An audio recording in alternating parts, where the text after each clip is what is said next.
हाय आज की इस वीडियो में हम बात करेंगे मैग्नेटिक मटेरियल्स इस चैप्टर के बारे में। ये चैप्टर काफी ज्यादा छोटा है, काफी ज्यादा आसान सा बेसिक सा चैप्टर है। बेसिक बेसिक चीजें करते करते ये चैप्टर हमारा समाप्त हो जाता है। तो काफी स्कोरिंग चैप्टर है। चलिए बिना देरी के करते हैं आज के इस सेशन को हम स्टार्ट। तो पहले पहले यहाँ पर चैप्टर में हमको काफी ज्यादा बेसिक्स दिए गए हैं, काफी सारी बेसिक बेसिक चीजें यहाँ पर दी गई हैं। तो आइए पहले हम यहाँ पर उनको समझने का प्रयास करते हैं।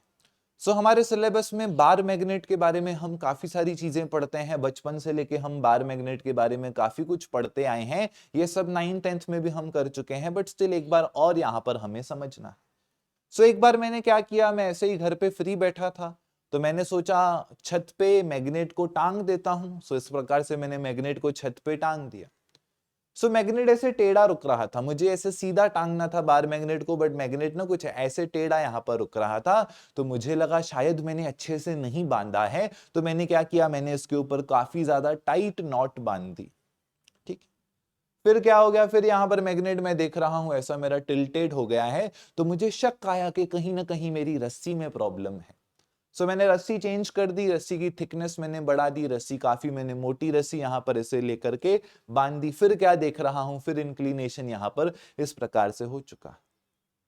फिर मुझे लगा शायद मेरे यहाँ कुछ प्रॉब्लम है, ऊपर टेरिस वेरिस पे कुछ मैग्नेट वैग्नेट पड़ा है शायद से, तभी ऐसा डिफ्लेक्शन आ रहा है। तो मैंने मेरे दोस्तों के घर पे भी यही एक्सपेरिमेंट किया and result bar bar same आया कि जो बार मैग्नेट है वो हमेशा इस डायरेक्शन में, यहाँ पर जिसको कहते हैं NS डायरेक्शन में, यहाँ पर खुद ब खुद अपने आप आ जा रहा था।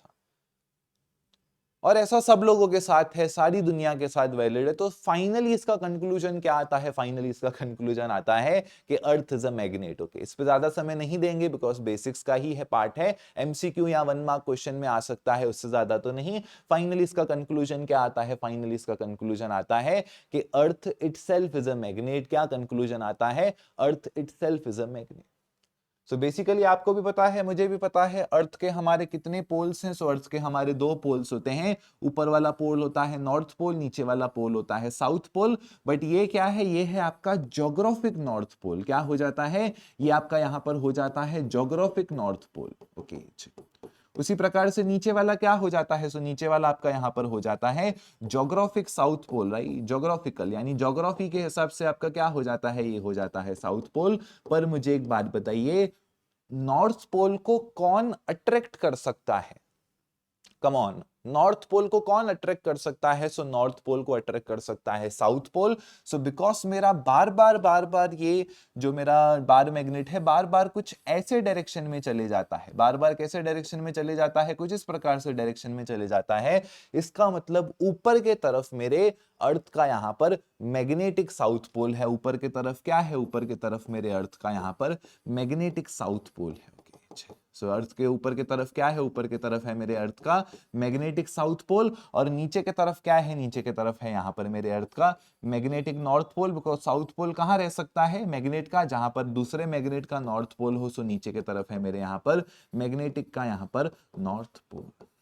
ठीक है, इस वजह से हम कहते हैं कि अर्थ खुद भी क्या है, अर्थ खुद भी एक बार मैग्नेट है। सिर्फ बार मैग्नेट नहीं, एक स्फेरिकल मैग्नेट भी आप बोल सकते हो। बेसिकली हम कहते हैं अर्थ एक खुद भी मैग्नेट है, जिसका मैग्नेटिक साउथ पोल ऊपर है एंड मैग्नेटिक नॉर्थ पोल यहां पर नीचे है। एंड इसी वजह से दुनिया के सारे मैग्नेट्स हमारे एक इंक्लिनेशन पे यहां पर फ्रीली लाई करते हैं। अब सवाल आएगा कि ऐसा कैसा अर्थ एक मैग्नेट है? ऐसा कुछ था क्या कि पहले के जमाने में कोई जमीन के अंदर मैग्नेट रख के चला गया? कहीं ना कहीं उसका आंसर यस ही है। क्लास 9th क्लास 8th में आप लोग ऐसा एक डायग्राम पढ़ा करते थे, जिसके अंदर आप लोग पढ़ते थे कोर, क्रेस्ट, मेंटल। वो डायग्राम यहां पर मैं दिखाना नहीं चाहूंगा बिकॉज आपकी मेमोरीज हॉन्ट नहीं हो जाए स्कूल वाली। उसको मैं इंटरफेयर नहीं करवाना चाहूंगा। बेसिकली अर्थ के अंदर क्या है, अर्थ के अंदर लावा है, राइट। अर्थ के अंदर क्या है, अर्थ के अंदर लावा है, राइट। जमीन के अंदर अंदर चलते जाएंगे, लावा में क्या है, लावा में सारे हमारे सारे मतलब बहुत सारे एलिमेंट्स हमारे पाए जाते हैं मोल्टन फॉर्म में, राइट, है ना। ना प्रॉपर सॉलिड है ना प्रॉपर लिक्विड है, मोल्टन फॉर्म में है, राइट। उसमें आयरन भी है, राइट, उसमें मैग्नीशियम भी है, उसमें कोबाल्ट भी है, उसमें निकिल भी है। सो बेसिकली अर्थ के अगर अपन अंदर अंदर अंदर अंदर चलते जाएं, ये अर्थ का लेयर ही है बेसिकली। सो अर्थ के अंदर अंदर अगर अपन चलते जाएं तो वहां पे बहुत सारे एलिमेंट्स हमारे पाए जाते हैं जो कि सेमी लिक्विड फॉर्म या मोल्टन फॉर्म में है। तो उसके वजह से इतना ज्यादा मैग्नेटिज्म अंदर है, इतने सारे मैग्नेट्स अंदर पड़े हैं। सो उस वजह से हम कहते हैं कि अर्थ क्या है, अर्थ हमारा यहाँ पर एक मैग्नेट है। अर्थ क्या है, अर्थ हमारा यहाँ पर एक मैग्नेट है। उसके बाद यहां पर ये डेरिवेशंस हम लोग ऑलरेडी कर चुके हैं इलेक्ट्रोस्टैटिक्स में। Torque and acting on a magnetic dipole, electrostatics के वन शॉट में सब डेरिवेशंस हमने यहां पर की हैं कि मेरी मैग्नेटिक फील्ड कहां से शुरू होती है, मैग्नेटिक फील्ड मेरी शुरू होती है नॉर्थ पोल से। मैग्नेटिक फील्ड खत्म कहां होती है, सो मैग्नेटिक फील्ड खत्म होती है साउथ पोल पे। सो नॉर्थ से साउथ पोल मैंने यहां पर क्या कर दिया है, मेरी मैग्नेटिक फील्ड अप्लाई कर दी है। सो लाइंस यहां पर पास हो रही। अब इस सिचुएशन में अगर मैं डायपोल रखूंगा, सो डायपोल के ऊपर क्या होगा, डायपोल का साउथ पोल अट्रैक्ट किया जाएगा यहां नॉर्थ पोल से। सो इस डायरेक्शन में यहां पर फोर्स एक्सर्ट होगा। डायपोल का नॉर्थ पोल कहां अट्रैक्ट किया जाएगा, जो ओरिजिनल मैग्नेट रखा है। टेक्स्ट बुक वाले क्या करते हैं, टेक्स्ट बुक वाले ये नॉर्थ और साउथ पोल नहीं दिखाते हैं। इस वजह से कंफ्यूजन अराइज होता है, स्टूडेंट्स को समझता नहीं है कि क्या एक्चुअल में हो रहा है। बट एक्सटर्नली मैग्नेट पड़ा है तभी तो लाइंस फ्लो होंगी ना, राइट। तो ये वाला नॉर्थ पोल कहां अट्रैक्ट होगा, ये वाला नॉर्थ पोल अट्रैक्ट होगा साउथ पोल की तरफ। दोनों के फोर्सेस इक्वल हैं, दोनों के फोर्सेस ऑपोजिट हैं। Equal and opposite force constitute करते हैं टॉर्क को। सो टॉर्क इज इक्वल हो जाता है यहां से एम बी साइन थीटा के बराबर। क्या हो जाता है, टॉ इज इक्वल हो जाता है वही 11th स्टैंडर्ड की formula M B sine theta के यहां पर बराबर। बी क्या है, बी है आपका मैग्नेटिक फील्ड। एम क्या है, एम है आपका मैग्नेटिक डायपोल मोमेंट। जो क्या होता है, कैसे होता है, कुछ देर में आपको यहां पर मैं बताऊंगा। एंड फाइनली अगर इनका पोटेंशियल एनर्जी फाइंड करें, सो पोटेंशियल एनर्जी क्या होता है, सो पोटेंशियल एनर्जी होता है हमारा वर्क डन के बराबर।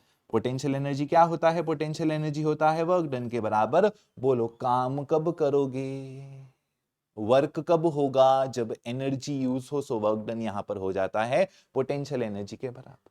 वर्क डन क्या पढ़ा था फिजिक्स में, तो मैंने तो वर्क डन पढ़ा था होता है फोर्स इनटू में डिस्प्लेसमेंट के बराबर, राइट है ना। Work done is equal to क्या पढ़ा था फोर्स इनटू डिस्प्लेसमेंट के बराबर। यहां पर इक्वल एंड ऑपोजिट फोर्स है, इक्वल एंड ऑपोजिट। सो ऐसे सिचुएशन में रोटेशन एंगुलर होता है, सो फोर्स भी एंगुलर यूज करेंगे। एफ होता है लीनियर फोर्स, टॉर्क होता है एंगुलर फोर्स।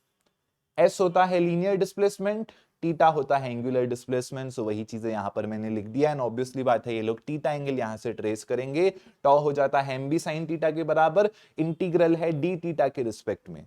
सो एम कांस्टेंट इंटीग्रेशन के बाहर, बी कांस्टेंट इंटीग्रेशन के बाहर। साइन टीटा का आंसर क्या होगा, साइन टीटा का आंसर होगा माइनस कॉस टीटा के बराबर। सो ये हो जाता है आपका इंटीग्रेशन का आंसर जो है आपकी पोटेंशियल एनर्जी। सेम चीजें इलेक्ट्रोस्टैटिक्स में हम यहां पर कर चुके हैं। अब जो यहां पर मैं पार्ट बताने वाला हूं, ये महाराष्ट्र बोर्ड के मुझे नहीं लगता है, टू बी हॉनेस्ट, किसी चैनल पे मिलता है तो अच्छी बात है। थोड़ा सा हम एक्स्ट्रा पार्ट यहां पे करेंगे फॉर एमएचटी सीईटी, ठीक है। सो अभी जो मैं आपको बात बताने वाला हूं, ये कोई भी महाराष्ट्र में इस पे ध्यान नहीं देता है, सब लोग हम लोग इग्नोर करते हैं। कोई भी महाराष्ट्र बोर्ड के चैनल पे भी मुझे नहीं लगता है ये पहले हुआ होगा, बिकॉज ये ना जेई नीट में होता है। ओके महाराष्ट्र वाले सीरियसली नहीं लेते हैं। बट एमएचटी सीईटी में अगर आप देखोगे ना, आपको इसके ऊपर क्वेश्चंस नजर आएंगे जो अभी मैं आपको कराने जा रहा हूं। टेक्स्ट बुक में है, सब टेक्स्ट बुक में है, जो बता रहा हूं सब है टेक्स्ट बुक में, ठीक है। बट वो हम लोग एक लाइन समझ के इग्नोर कर देते हैं। आइए समझने का प्रयास करते हैं, यहां पर कंसीडर करते हैं पोटेंशियल एनर्जी के हमारे 3 केसेस। तो सबसे पहली बात, पोटेंशियल एनर्जी की फॉर्मूला है, यहां से हमने देखा minus M B cos of theta के बराबर। क्या है फॉर्मूला, फॉर्मूला है minus M B cos of theta के बराबर। एम क्या है, सो एम होता है हमारा मैग्नेटिक डायपोल मोमेंट। एम क्या होता है, सो एम होता है मैग्नेटिक डायपोल मोमेंट। सो कहने का मतलब, अगर ये मेरा यहाँ पे नॉर्थ पोल है और ये मेरा यहाँ पे साउथ पोल है, राइट, ये सब हो चुका है। ये जो अभी बता रहा हूं ये ऑलरेडी हमारा 2 बार हो चुका है इसी वन शॉट सीरीज में। सो मैग्नेटिक डायपोल मोमेंट क्या होता है, मैग्नेटिक डायपोल मोमेंट होता है हमारा स्मॉल m इनटू में यहां से 2l के बराबर। क्या होता है, मैग्नेटिक डायपोल मोमेंट होता है हमारा स्मॉल m इनटू में 2l के बराबर। तो पहली बात, m का मतलब क्या होता है यहां पर, what is meaning of the word m। So m word का मतलब होता है मैग्नेटिक डायपोल मोमेंट, जिसको हिंदी में कहते हैं मैग्नेट की ताकत। क्या कह सकते हो, हिंदी में फील लेना है, फील कि इसका मतलब क्या है। सो इसका मतलब क्या है, मैग्नेट की मेरी ताकत क्या है, मैग्नेट की क्या है, मेरे मैग्नेट की यहां पर ताकत क्या है। ओके, सो ताकत कैसे पता चलेगी, मैं दुकान पे गया, मैंने दुकानदार को बोला भैया 10 रुपए वाला मैग्नेट देना। सो 10 रुपए वाला मैग्नेट मिलता है जनरल स्टोर पे। सो 10 रुपए वाला मैग्नेट यहां पर जनरल स्टोर पे मैंने लिया। सो ये है उसका यहां पर पोल स्ट्रेंथ। ठीक है, पोल स्ट्रेंथ हम डॉट से रिप्रेजेंट करते हैं, ये है उसका यहां पर पोल स्ट्रेंथ। मैं गया किसी फैक्ट्री में, मैंने कहा मुझे नियोडाइनियम और ये सब मैग्नेट दिखाओ, तो उन्होंने मुझे मैग्नेट दिखाया। सो मैग्नेट का लेंथ लकीली सेम निकला, बट ये है उनका पोल स्ट्रेंथ। ओके, चलिए, सो मुझे एक बात बताना, यहां पर ए ज्यादा पावरफुल है कि यहां पर बी ज्यादा पावरफुल है। सो ऑब्वियस सी बात है, यहां पर हमारा जो नीचे वाला मैग्नेट है बी ज्यादा पावरफुल है। कैसे, बिकॉज उसका पोल स्ट्रेंथ ज्यादा है, नॉर्थ पोल और साउथ पोल का जो मैग्नीट्यूड है उसकी वैल्यू ज्यादा है। सो ये स्मॉल एम आपका रिप्रेजेंट करता है पोल स्ट्रेंथ को। अब कोई भी मैग्नेट की लेंथ कहां से मेजर होती है, लेंथ मेजर होती है बीच में से। ओके, हम लोग सेंटर ओरिजिन यहां पर बीच में मानते हैं। सो बीच से लेके वहां तक की लेंथ होती है एल के बराबर, बीच से लेके यहां तक की लेंथ होती है एल के बराबर, टोटल लेंथ हो जाएगी यहां पर 2 टाइम्स ऑफ एल के बराबर, है ना। सो जितना मैग्नेट लंबा होगा उतनी उसकी ताकत ज्यादा होगी, बिकॉज उतने ज्यादा ऑब्जेक्ट्स को वो ऑक्यूपाई कर पाएगा। सो ये हो जाता है आपका यहां पर मैग्नेटिक डाइपोल मोमेंट का बेसिक से फॉर्मूला। और ये एक वेक्टर क्वांटिटी है। ये क्या है, ये एक वेक्टर क्वांटिटी है। इलेक्ट्रोस्टैटिक्स के लेक्चर में मैंने आपसे पूछा था इनका डायरेक्शन क्या होता है। सो इलेक्ट्रोस्टैटिक्स में डायरेक्शन होता है नेगेटिव चार्ज से पॉजिटिव चार्ज, और यहां पर इसका डायरेक्शन होता है साउथ पोल से लेके नॉर्थ पोल के तरफ। सो ये क्या है, ये यहां पर हो जाती है एक वेक्टर क्वांटिटी। क्या हो जाती है, यहां पर हो जाती है एक हमारी वेक्टर क्वांटिटी। अभी आइए देखते हैं यहां पर क्या करना है, कैसे करना है। सो 3 पॉसिबल केसेस होते हैं। पहले केस में कंसीडर करते हैं यहां पर टीटा हमारा 0 के बराबर है। दूसरे केस में कंसीडर करते हैं टीटा हमारा यहां पर 90 डिग्री के बराबर है। थर्ड केस में कंसीडर करते हैं यहां पर टीटा हमारा 180 डिग्री के बराबर। मैग्नेटिक फील्ड, जो एक्सटर्नल मैग्नेटिक फील्ड है उसका डायरेक्शन क्या है। सो एक्सटर्नल मैग्नेटिक फील्ड का डायरेक्शन तो वही है हमारा यहां से लेके यहां तक। ओके, एक्सटर्नल मैग्नेटिक फील्ड का डायरेक्शन हम नहीं बदल रहे हैं। नॉर्थ पोल यहां है, साउथ पोल यहां है, एक्सटर्नल मैग्नेटिक फील्ड हमने लगा के रख दी है। सो तीनों केसेस में एक्सटर्नल मैग्नेटिक फील्ड का डायरेक्शन यहां पर सेम ही रहेगा। अब रही बात किसकी, रही बात मेरे डायपोल की। सो डायपोल अभी मैं अलग अलग पोजीशंस में रखूंगा। डायपोल यहां पर क्या करूंगा, डायपोल यहां पर मैं जानबूझ के अलग अलग पोजीशंस में यहां पर रखूंगा। 0 डिग्री, सो मुझे थीटा 0 डिग्री रखना है। सो मैं क्या कर देता हूं, इसी मैग्नेटिक फील्ड के अंदर मेरे डायपोल को रख देता हूं कुछ इस प्रकार से। ओके, क्या कर देता हूं, डायपोल को रख देता हूं यहां पर मैं कुछ इस प्रकार से। ओके, मतलब टीटा 0 बनना चाहिए। टीटा क्या बनना चाहिए, टीटा यहां पर 0 बनना चाहिए। सो मैं क्या कर देता हूं, यहां पर साउथ पोल और यहां पर नॉर्थ पोल, है ना।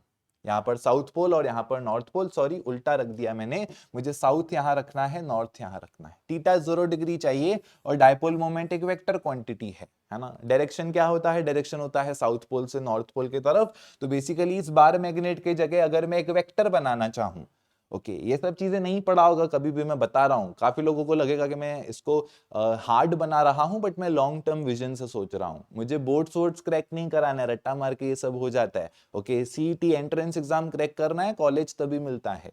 चलिए, सो साउथ से नॉर्थ मुझे जाना है। सो यहाँ पर इसका डायरेक्शन ये हो जाएगा। सो ये डायरेक्शन मेरे फील्ड का है, यही डायरेक्शन मेरे यहाँ पर डायपोल मोमेंट का है। टीटा 90 डिग्री कब होगा, जब वेक्टर को मैं ऐसा रखूं। सो साउथ से नॉर्थ डायरेक्शन कुछ ऐसा होगा डायपोल का। सो ये टीटा होगा 90 डिग्री।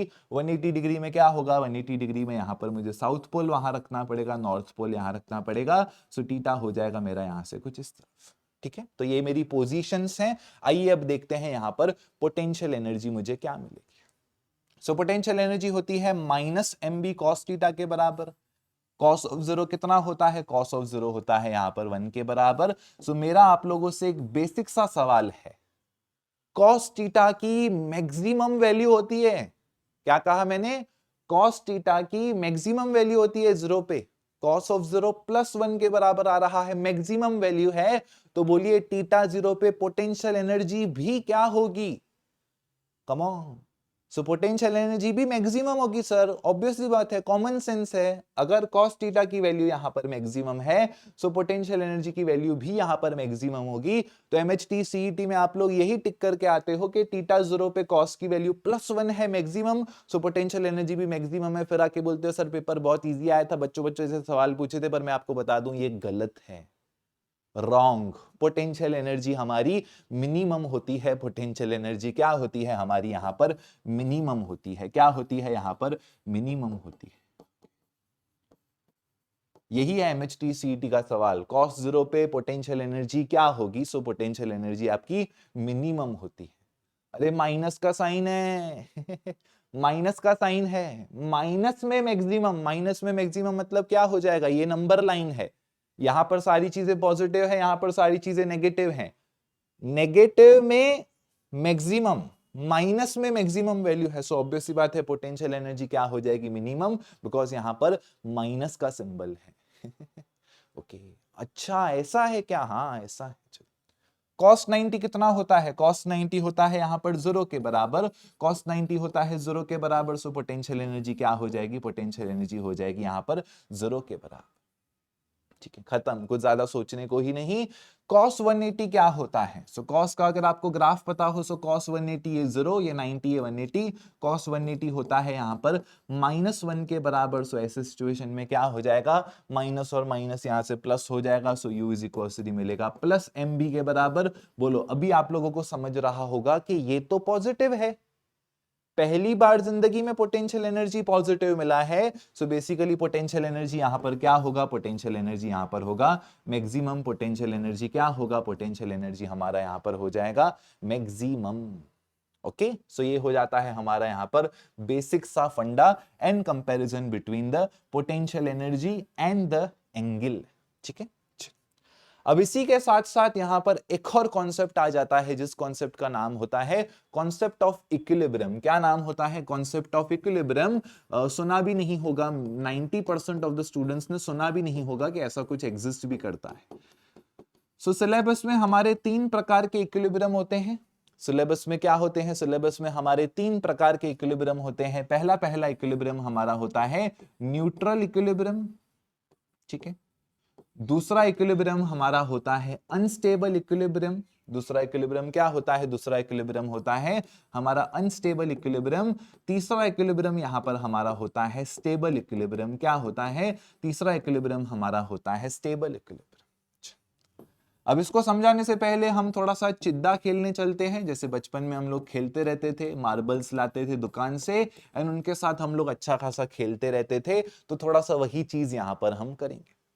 सो मेरे पास यहां पर एक जमीन है, जमीन के ऊपर मैंने मार्बल रखा है। सो क्या होगा, सीधी जमीन है, सीधी जमीन, यहां पर क्या है, यहां पर मेरे पास एकदम सीधी जमीन है, सीधी जमीन पे मैंने मार्बल रखा है। सो क्या होगा, जैसे ही मैं इस मार्बल को पुश करूंगा, ओके, जैसे ही मैं क्या करूंगा, इस मार्बल को यहां पर पुश करूंगा, सो मेरा मार्बल आगे जाएगा, है ना। बॉल है, बॉल, मार्बल नहीं समझ रहा है, अमीर घर से हो, बॉल चिद्दा विद्दा नहीं लिया है बचपन में, अलग बात है। सो बेसिकली यहां पर बॉल है। सो बॉल को मैं जैसे पुश करूंगा, बॉल आगे जाएगा, बॉल को जैसे पुश नहीं करूंगा, बॉल रुक जाएगा। सिंपल लॉजिक है, राइट। बॉल को पुश कर रहा हूं, आगे जाएगा, बॉल को पुश नहीं कर रहा हूं, आगे नहीं जाएगा। ऐसे इक्विलिब्रियम को कहा जाता है न्यूट्रल इक्विलिब्रियम। छेड़खानी करोगे, एक्सेलरेशन होगा, मस्ती मजाक नहीं करोगे, एक्सेलरेशन नहीं होगा। एकदम सिंपल सा बेसिक सा फंडा यहां पर है। स्टेबल इक्विलिब्रियम, स्टेबल इक्विलिब्रियम का मतलब क्या है, तुम्हारे घर पे एक कटोरा है, तुम्हारे घर पे क्या है, तुम्हारे घर पे एक कटोरा है, कटोरे के अंदर तुमने बॉल डाल दिया है। सो अगर तुमने कटोरे के अंदर बॉल डाल दिया है, तुम उसको जहां पर भी लेकर जाओ, है ना, तुम उसको क्या करो, तुम लोग उसको जहां पर भी लेकर जाओ, सो क्या होगा, जहां पर भी लेकर जाओ, घूम घूम के क्या होगा, घूम घूम के वो वहीं पे वापस आ जाएगा। घूम घूम के क्या होगा, घूम घूम के वो वहीं पे वापस आ जाएगा। तुम किधर भी लेके जाओ, तुम यहां लेके जाओ, मोशन होके 2 मिनट में उधर मिलेगा, तुम इधर लेके जाओ, मोशन होके वापस उधर ही मिलेगा। रोल हो के, आई होप इमेजिन हो रहा है, वो कटोरे के अंदर बीच में ही आके गिरेगा। ऐसे इक्विलिब्रियम को कहते हैं स्टेबल इक्विलिब्रियम। घूम फिर के ऑब्जेक्ट तुम्हारा वहीं पर आ रहा है। बात करें यहां पर अनस्टेबल इक्विलिब्रियम के बारे में, सो अनस्टेबल इक्विलिब्रियम में कटोरा उल्टा रख देंगे और मार्बल या बॉल को यहां रखेंगे। अब मुझे बताओ, तुम एक बार इसको मोशन दो, बोलो ये वापस ओरिजिनल जगह पे आएगा क्या? कम ऑन, तुम इसको एक बार मोशन दो, वापस ओरिजिनल जगह पे आएगा क्या? नहीं आ सकता है ना? खुद थोड़ी चढ़ के आएगा यहां से कटोरा। सो अगर तुमने हल्का सा भी पुश मारा, बॉल तुम्हारा नीचे की तरफ आके गिरा, दैट्स इट, वो नीचे चला जाएगा, वापस अपने जगह पे कभी नहीं आएगा। इस वजह से ऐसे सिचुएशंस को कहा जाता है अनस्टेबल इक्विलिब्रियम। तो एमएचटी सीईटी में सवाल आते हैं, पीवाईक्यू किसी ने किया हो ना, ऐसा पूछा गया है, एक बार नहीं 10 बार आ चुका है ये क्वेश्चन कि कितने थीटा पे कौन सा इक्विलिब्रियम है। क्वेश्चन क्या आता है कि कितने एंगल पे कौन सा इक्विलिब्रियम है। सो बेसिकली आइए इसको अभी समझने का प्रयास करते हैं। सो यहां पर पोटेंशियल एनर्जी जीरो है। पोटेंशियल एनर्जी क्या है? पोटेंशियल एनर्जी जीरो है। कोई ऐसा स्टूडेंट है जिसमें कुछ कॉन्फिडेंस ही नहीं है। ओके, एक ऐसा स्टूडेंट है, पोटेंशियल एनर्जी जीरो, कुछ कॉन्फिडेंस ही नहीं है, जिंदगी में कोई उम्मीद ही नहीं है, क्या रहेगा? न्यूट्रल रहेगा। ओके, किसी का बर्थडे होगा, बर्थडे मनाने जाएगा, कोई दोस्त का कुछ बीमार होगा, उससे मिलने जाएगा, जैसा माहौल है वैसा जाएगा, खुद के कुछ गोल्स रहेंगे ही नहीं। सो जब थीटा 90 के बराबर होता है, पोटेंशियल एनर्जी जीरो होती है, तब ऐसी सिचुएशन में हमें मिलता है न्यूट्रल इक्विलिब्रियम, यानी मेरा डायोड ऐसे का ऐसे ही रहेगा, नॉट डायोड बट यहां पर डायपोल मेरा ऐसे का ऐसा ही रहेगा। पोटेंशियल एनर्जी मिनिमम यहां पर थीटा जीरो के बराबर है, थीटा जीरो के बराबर है, यहां पर क्या है? Stable equilibrium. इसका मतलब क्या होगा? डायपोल को मैं थोड़ा सा मोशन दूंगा, टॉर्क एक्ट हो रहा है, टॉर्क में क्या होता है? Equal and opposite forces exert होते हैं। सो अगर ऐसी सिचुएशन में थीटा जीरो में मैंने डायपोल को यहां से हिलाने की कोशिश की, डायपोल को मैंने ऐसे खसीट के टेढ़ा करने की कोशिश की, डायपोल टेढ़ा होगा मेरा, उस पे equal and opposite forces exert होंगे, ऐसा टॉर्क एक्सर्ट होगा, पर क्या हो जाएगा? एक मिनट में वो वापस रेस्ट पे आ जाएगा। क्या होगा? एक मिनट में वो वापस ऐसा मोशन करते करते रेस्ट पे आ जाएगा। रेस्ट पे क्यों आएगा? बिकॉज पोटेंशियल एनर्जी मिनिमम है, पोटेंशियल एनर्जी मिनिमम है, सो वो जल्दी यहां पर रेस्ट पे आ जाएगा। तो उसी को कहते हैं हम लोग स्टेबल इक्विलिब्रियम। स्टेबल का मतलब है वो वापस से रेस्ट पे आ गया।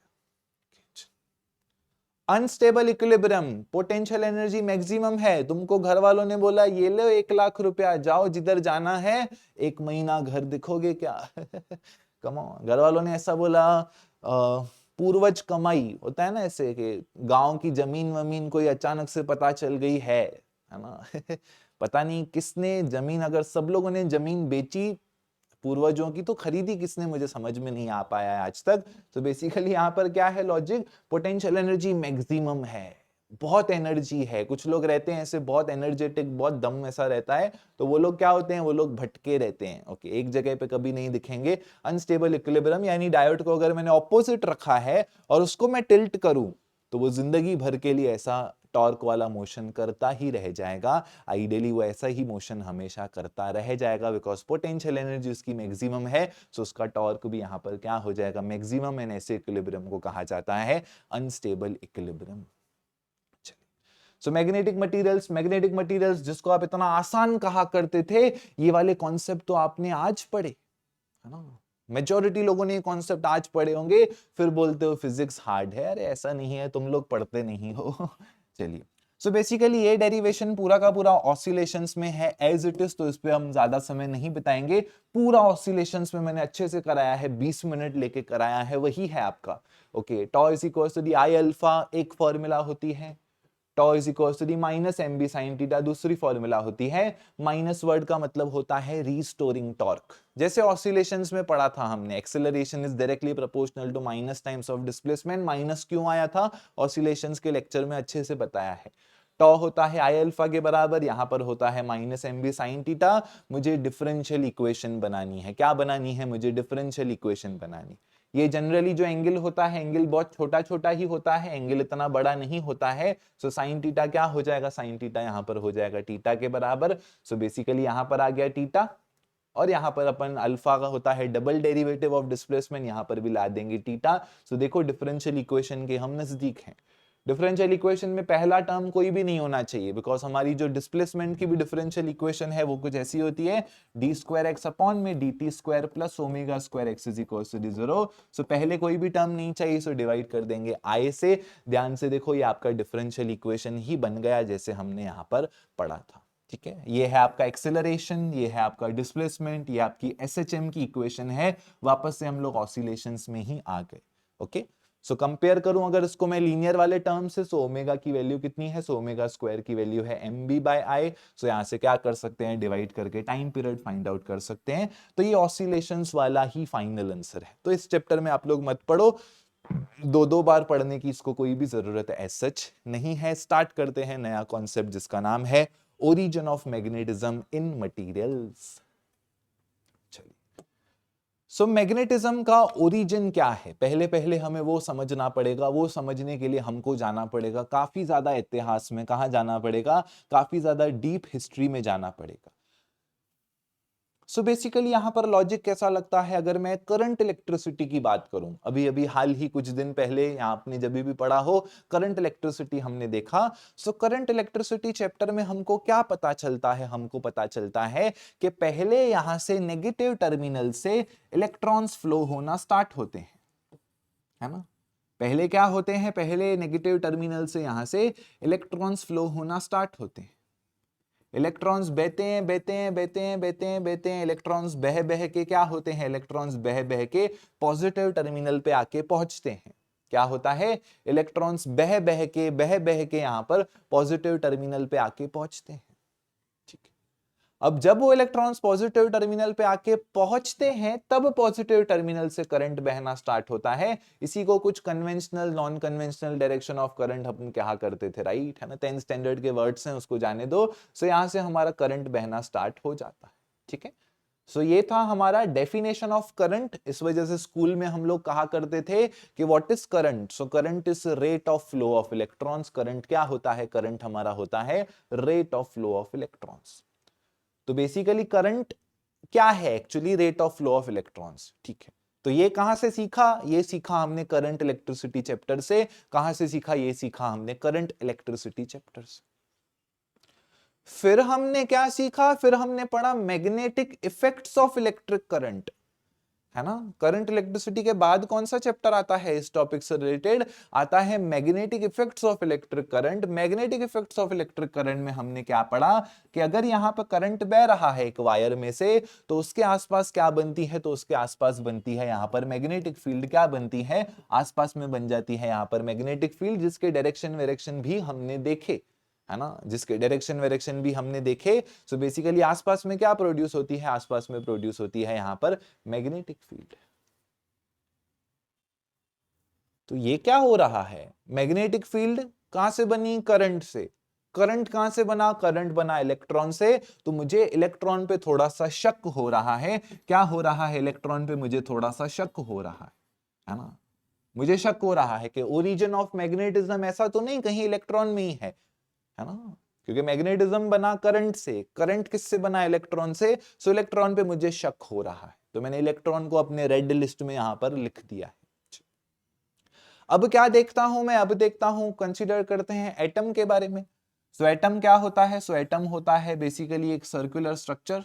बहुत गंदा डेफिनेशन दे दिया मैंने। एटम क्या होता है मुझे बताने की शायद जरूरत नहीं है। कंसीडर करते हैं यहां पर एटम। सो एटम के अंदर क्या होता है, एटम के अंदर होता है न्यूक्लियस।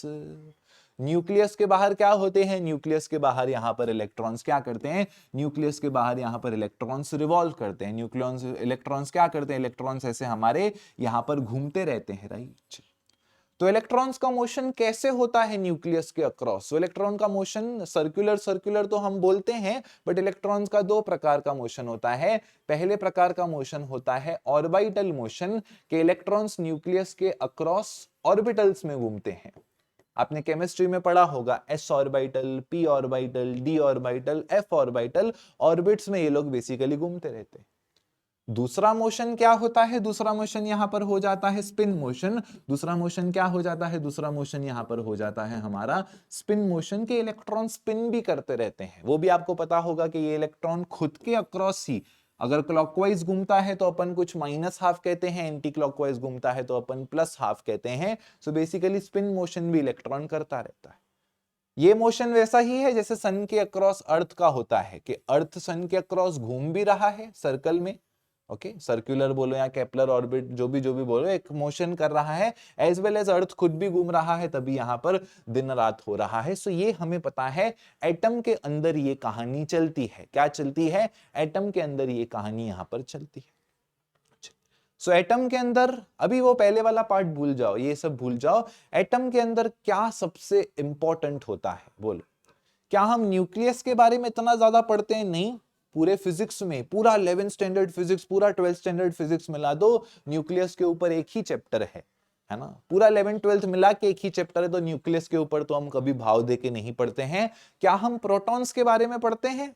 मुझे तो नहीं लगता है प्रोटॉन्स के बारे में कुछ 11th 12th फिजिक्स में हमने कुछ पढ़ा है। तो बेसिकली हम लोग सिर्फ और सिर्फ क्या पढ़ते रहते हैं? यहां पर भी हम इलेक्ट्रॉन इलेक्ट्रॉन इलेक्ट्रॉन इलेक्ट्रॉन करते रहते हैं, एज वेल एज केमिस्ट्री में भी लोन पेयर, ये पेयर, वो पेयर करते करते इलेक्ट्रॉन इलेक्ट्रॉन हम करते रहते हैं। यानी एटम का भी मेजर पार्ट किसमें है? एटम का भी मेजर पार्ट यहां पर इलेक्ट्रॉन से ही रिलेटेड है। क्या है? इलेक्ट्रॉन से ही रिलेटेड है। अब कैसे पता चलता है कि कोई एलिमेंट मेरा मैग्नेटिक है, कोई एलिमेंट मेरा कंडक्टर है, कोई एलिमेंट मेरा इंसुलेटर है? ये कैसे पता चलता है? सो ये पता चलता है on the basis of atomic configuration. कैसे पता चलता है? पता चलता है on the basis of atomic configuration. Okay, atomic configuration से हमें सारी चीजें पता चलती है कि कौन कंडक्टर है। एग्जांपल तौर पे सोडियम कंडक्टर है। क्यों कंडक्टर है भाई? ऐसा क्या है उसमें? उसके 11 इलेक्ट्रॉन्स उसके अंदर होते हैं, उसका एटॉमिक नंबर 11 है, तो उसके पास 11 इलेक्ट्रॉन्स होते हैं, जिसकी इलेक्ट्रॉनिक कॉन्फ़िगरेशन होती है 2,8,1। सो ये 1 इलेक्ट्रॉन क्या कर देता है? यहां से डोनेट कर देता है, तो सोडियम हमारा कंडक्टर होता है। क्लोरीन का क्या है? सो क्लोरीन का इलेक्ट्रॉनिक कॉन्फ़िगरेशन 17 है। 17 का मतलब होता है 2,8,7। सो बेसिकली यहां पर ये एक इलेक्ट्रॉन एक्सेप्ट करता है और स्टेबल होने के लिए एक इलेक्ट्रॉन ले लेता है उल्टा, तो ये इंसुलेटर है। सो लॉजिक समझ रहे हो क्या? सारा का सारा खेल यहां पर किस पे आधारित है? सारा का सारा खेल यहां पर इलेक्ट्रॉन पे आधारित है। सो बेसिकली इसका मतलब क्या है? मैग्नेटिज्म का जो ओरिजिन है ना, आयरन में ऐसा कौन सा कॉन्फ़िगरेशन है जो वो मैग्नेटिक है? कोबाल्ट और निकिल में ऐसा क्या है जो वो मैग्नेटिक है? तो पूरा का पूरा गेम किस पे आधारित है? पूरा का पूरा गेम इलेक्ट्रॉन पे आधारित है। तो साइंटिस्ट लोगों को थोड़ा शक होने लगा कि इधर चोरी हुआ तो भी ये बंदा बैठा है, यहां पर कुछ कांड हुआ तो भी ये बंदा बैठा है, तो सारा का सारा गेम चेंजर कौन है? सारा का सारा गेम चेंजर यहां पर इलेक्ट्रॉन है। So origin of magnetism in materials किस वे से होता है? Is perceived through electrons. क्या होता है? Is perceived through electron. कैसे परसीव कर सकते हैं इसको? हम परसीव कर सकते हैं थ्रू इलेक्ट्रॉन्स, और इसी पे आधारित है हमारी नेक्स्ट डेरिवेशन। ओके, चलिए। So basically perceive through electrons तो हमने यहां पर समझ लिया। अब यहां पर स्टार्ट करते हैं हमारे डेरिवेशन का पार्ट। आइए देखते हैं डेरिवेशन यहां पर हम किस प्रकार से, कैसे डेरिवेशन को हम कर सकते हैं। आपको भी पता है, मुझे भी पता है। क्या पता है भाई हम दोनों को? हम दोनों को एक बेसिक सी बात पता है कि न्यूक्लियस के बाहर क्या होता है? न्यूक्लियस के बाहर हमारा इलेक्ट्रॉन यहां से रिवॉल्व करता है। क्या होता है? न्यूक्लियस के बाहर हमारा इलेक्ट्रॉन यहां से रिवॉल्व करता है। लेट अस अज्यूम वो ऐसा कुछ एंटी क्लॉकवाइज डायरेक्शन में रिवॉल्व कर रहा है। क्या अज्यूम करते हैं? वो कुछ इस प्रकार से एंटी क्लॉकवाइज डायरेक्शन में यहां से रिवॉल्व हो रहा है। अब हमने अभी अभी देखा कि इलेक्ट्रॉन्स का जो फ्लो का डायरेक्शन होता है और जो करंट का डायरेक्शन होता है, क्या होता है? वो डायरेक्शन हमारा ऑपोजिट होता है। क्या होता है? करंट का डायरेक्शन हमारे ऑपोजिट होता है। सो बेसिकली मैं ऐसा भी तो कह सकता हूं कि मेरे एटम के अंदर करंट फ्लो हो रहा है। मैं क्या कह सकता हूं? मैं कह सकता हूं मेरे एटम के अंदर यहां पर करंट फ्लो हो रहा है, बिकॉज इलेक्ट्रॉन्स अगर इस डायरेक्शन में फ्लो होंगे तो हमारा करंट ऑब्वियस सी बात है फ्लो होगा। ऑपोजिट डायरेक्शन में करंट कैसा फ्लो होगा? करंट ऑब्वियस सी बात है हमारा फ्लो होगा यहां पर ऑपोजिट डायरेक्शन। सो बात ही खत्म। क्या हो जाएगी formula? So m magnetic moment is equals to d। Magnetic moment क्या था? पहले मैग्नेटिक मोमेंट हमारा डिपेंड करता था पोल स्ट्रेंथ पे। मैग्नेटिक मोमेंट कहां डिपेंड करता था? मैग्नेटिक मोमेंट डिपेंड करता था पोल स्ट्रेंथ पे। और किस पे डिपेंड करता था? साइज पे। तो यहां पर साइज क्या थी? साइज थी यहां पर 2 टाइम्स ऑफ लेंथ, मतलब पूरी की पूरी लेंथ यहां पर साइज थी। अब सर्कल के केस में क्या होगा? Come on. तो magnetic effect of electric current से मैंने और आपने पढ़ा है कि जितना करंट ज्यादा फ्लो होगा, है ना, उतनी मैग्नेटिक फील्ड आसपास ज्यादा बनेगी, है ना। तो यहां पर भी वही हो जाएगा, m is equal to D. क्या हो जाएगा? हो जाएगा I के बराबर। जितना करंट ज्यादा उतनी मैग्नेटिज्म की टेंडेंसी ज्यादा। मल्टीप्लाइड बाय यहाँ पे एरिया, बिकॉज अगर छोटा सर्कुलर लूप होगा तो ऑब्वियस सी बात है आसपास मैग्नेटिक फील्ड छोटी बनेगी, बड़ा सर्कुलर लूप होगा सो आसपास मैग्नेटिक फील्ड बड़ी बनेगी। ये हो जाता है आपका यहाँ से पहला फॉर्मूला। बिकॉज ये इलेक्ट्रॉन्स के ऑर्बिटल मोशन के वजह से आ रहा है, इसी फॉर्मूला को कहा जाता है m orbital is equals to हो जाता है I इंटू ए के बराबर क्या हो जाता है, m orbital is equals to हो जाता है I इंटू ए के बराबर। ये है आपकी यहां पर पहली फॉर्मूला। अब इसके बाद यहां पर क्या है, इसके बाद थोड़ा सा बेसिक सा पार्ट हम यहां पर करेंगे। सो Q इज इक्वल्स टू क्या होता है, Q इज इक्वल्स टू होता है I इंटू टी के बराबर, है ना। बेसिक सा पार्ट हमारा Q is equals to I into T. Current का डेफिनेशन वही है ना, current is equals to charges flowing per unit time के बराबर। So Q is equals to होता है यहाँ पर I इंटू में टी के बराबर। I इज इक्वल्स टू क्या हो जाएगा यहाँ से Q डिवाइडेड बाय टी के बराबर। बचपन में क्या सीखा था, बचपन में सीखा था स्पीड इज इक्वल्स टू होता है डिस्टेंस अपॉन टाइम के बराबर। टाइम इज इक्वल्स टू होता है डिस्टेंस अपॉन में स्पीड के बराबर। डिस्टेंस यहाँ पे क्या है, सो डिस्टेंस यहाँ पे है 2 पाई आर, सरकमफरेंस डिस्टेंस है मेरे हिसाब से, राइट। सो डिस्टेंस है यहाँ पे 2 पाई आर के बराबर, अपॉन में स्पीड कितना है, स्पीड को इंडिकेट करते हैं v से, तो फॉर्मूला मिलेगा यहाँ से qv अपॉन में 2 पाई आर के बराबर। क्या करेंगे, यही करंट के जगह यही डेटा वहां पर क्या कर देंगे, यही डेटा यहाँ पर सब्स्टिट्यूट करेंगे। m ऑर्बिटल क्या मिलेगा, सो m ऑर्बिटल यहाँ पर मिल जाएगा करंट। करंट कितना है, qv अपॉन में 2 पाई आर, ठीक है। एरिया कितनी है, सो एरिया क्या होती है सर्कल की, एरिया होती है पाई आर स्क्वायर के बराबर। पाई और पाई कैंसिल, आर और आर कैंसिल, क्या मिलेगा, m orbital is equals to मिल जाएगा यहाँ से qvr/2 के बराबर। क्या मिलेगा, qvr/2 के बराबर। सारा किस्सा सारी कहानी किसकी है, सारा किस्सा सारी कहानी इलेक्ट्रॉन की है। सो इलेक्ट्रॉनिक चार्ज होती है EVR/2 के बराबर। सो ये हो जाती है यहाँ से मेरी सेकंड फॉर्मूला, क्या हो जाती है, ये हो जाती है मेरी यहाँ से सेकंड फॉर्मूला। सो दो फॉर्मूलाज हमने देखी, पहली फॉर्मूला क्या होती है, m orbital is equals to I into A. Second formula क्या हो जाती है, सेकंड फॉर्मूला हो जाती है EVR/2 के बराबर।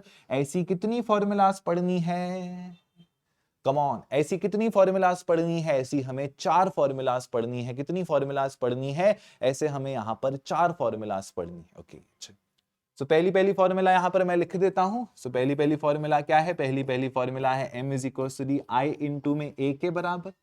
दूसरी फॉर्मूला क्या है, दूसरी फॉर्मूला है m is equal to EVR/2 के बराबर। अब स्टूडेंट्स का कंफ्यूजन चालू हो जाता है, बोलते हैं सर हमको समझता ही नहीं है फिजिक्स के सम्स में कौन सा फॉर्मूला कब यूज करें, हमको क्लिक ही नहीं होता है एंड वगैरह वगैरह। मैं आपको एक बेसिक सा फंडा यहाँ पर आपको बता दूं, अगर सम में करंट गिवन है कौन सा फॉर्मूला यूज करोगे, सम में करंट गिवन है पहला फॉर्मूला यूज करोगे। अगर सम में वेलोसिटी गिवन है कौन सा फॉर्मूला यूज करोगे, अगर सम में वेलोसिटी गिवन है सेकंड फॉर्मूला यूज करोगे। आप बेसिक कॉमन सेंस लगा के फिजिक्स में, पूरे फिजिक्स में जान सकते हो कि कौन सा फॉर्मूला यहां पर कब यूज होगा। सो बेसिकली यहां पर ऑर्बिटल के बेसिस पे जो ऑर्बिटल मोशन हो रहा था, इसके बेसिस पे हमने क्या किया है, ऑर्बिटल मोशन के बेसिस पे हमने यहां पर 2 फॉर्मूला बनाई है। पर मुझे यहां पर एक बात तो बताना, ऑर्बिटल मोशन जब होता है, और फिजिक्स में मोमेंटम जरूरी है, फिजिक्स में अगर कोई चीज मूव हो रही है तो उसका मोमेंटम लेना ही पड़ेगा, रूल होता है। ओके, हर जगह मोमेंटम लेते हैं, ड्यूअल नेचर ऑफ रेडिएशन में भी पी आता है, देखो है ना, वहां पर भी मोमेंटम आता है। रोटेशनल डायनामिक्स में भी मोशन हो रहा है, पी आता है, मोमेंटम वहां पर भी आता है। आपका kinetic theory of gases, gas molecule move हो रहा है, वहां पर भी मोमेंटम आता है। सो जहां जहां मोशन है सो मोमेंटम आपका आएगा ही आएगा। सो बेसिकली यहां पर मोमेंटम मुझे क्या करना पड़ेगा, एक फॉर्मूला मोमेंटम के टर्म्स में मुझे यहां पर बनानी पड़ेगी। क्या करनी पड़ेगी, मुझे यहां पर बनानी पड़ेगी। आपको भी पता है, मुझे भी पता है, एंगुलर मोमेंटम क्या होता है, एंगुलर मोमेंटम होता है लीनियर मोमेंटम इनटू आर के बराबर। लीनियर मोमेंटम क्या होता है, मास इनटू वेलोसिटी के बराबर। यानी मुझे mvr का टर्म यहां पर क्या करना पड़ेगा, mvr का टर्म मुझे यहां पर कैसे ना कैसे करके पैदा करना पड़ेगा। क्या करना पड़ेगा मुझे यहां पर, mvr का टर्म कैसे ना कैसे करके मुझे पैदा करना पड़ेगा। अब मुझे नहीं लगता है इसमें ज्यादा एफर्ट्स लगेंगे, v और r तो ऑलरेडी प्रेजेंट है। v और r अगर ऑलरेडी प्रेजेंट है सो क्या हो जाएगा, मास से मल्टीप्लाई और डिवाइड कर दूं, बात यहां पर खत्म हो जाएगी। EVR/2 को क्या कर देते हैं, मास से मल्टीप्लाई करते हैं, मास से यहां पर डिवाइड कर देते हैं, and that's it. Angular momentum का टर्म मेरा यहां पर खुद ब खुद क्या हो जाएगा, खुद ब खुद यहां पर मेरा पैदा हो जाएगा। क्या हो जाएगा, यहां पर खुद ब खुद पैदा हो जाएगा। खुद ब खुद आ गया, राइट, पैदा नहीं होता है, कोई भी टर्म डालना पड़ता है। सो MVR कितना है, सो MVR यहाँ पर है अपना L के बराबर, सो यहाँ पर हो जाएगा E अपॉन में 2 times of M times of हो जाता है यहाँ पर L टाइम्स ऑफ हो जाता है अपना M, और यही हो जाती है हमारी यहाँ पर थर्ड फॉर्मूला, क्या हो जाती है, यही हो जाती है यहाँ पर हमारी थर्ड फॉर्मूला। फिर स्टूडेंट्स बोलते हैं सर इतना सारा फिजिक्स का फॉर्मूला है, हमको समझता ही नहीं है कौन सा फॉर्मूला कब करें। यार इसमें समझने का कुछ नहीं है, आपको एंगुलर मोमेंटम दिया है, ऐसी एक ही फॉर्मूला है जिसमें आपके पास L का टर्म दिया होता है। सो बेसिकली दैट्स इट, बहुत ज्यादा सिंपल, एक ही टर्म है यहाँ पर L का, सो ये हो जाती है। एंगुलर मोमेंटम दिया है, सो ऑब्वियस सी बात है कौन सी फॉर्मूला यूज होगी, आपकी यहाँ पर थर्ड फॉर्मूला यूज होगी। सो अब इसके बाद क्या होता है, एंगुलर मोमेंटम के ऊपर सबसे ज्यादा जिसने काम किया था, ओके, सो एंगुलर मोमेंटम पे सबसे ज्यादा जिसने काम किया था उस साइंटिस्ट का नाम है यहाँ पे बोर। ओके, सो बोर ने सबसे ज्यादा यहाँ पर काम किया था एंगुलर मोमेंटम के ऊपर। मेजॉरिटी जो पोस्टुलेट्स हैं, सब कुछ है, वो इसी का कंट्रीब्यूशन था। ओके, सो बेसिकली यहाँ पर बोर ने सबसे ज्यादा काम किया था, सो इस वजह से यहाँ पर बोर के रिस्पेक्ट में भी यहाँ पर एक फॉर्मूला हमको डालनी पड़ती है। Structure of atoms and nuclei में मैं आपको समझाऊंगा, अभी नहीं समझा सकते हैं, अभी हम लोग रास्ता भटक जाएंगे। Structure of atoms and nuclei में आपको समझाऊंगा कि बोर ने कहा था कि एंगुलर मोमेंटम होता है इंटीग्रल मल्टीपल।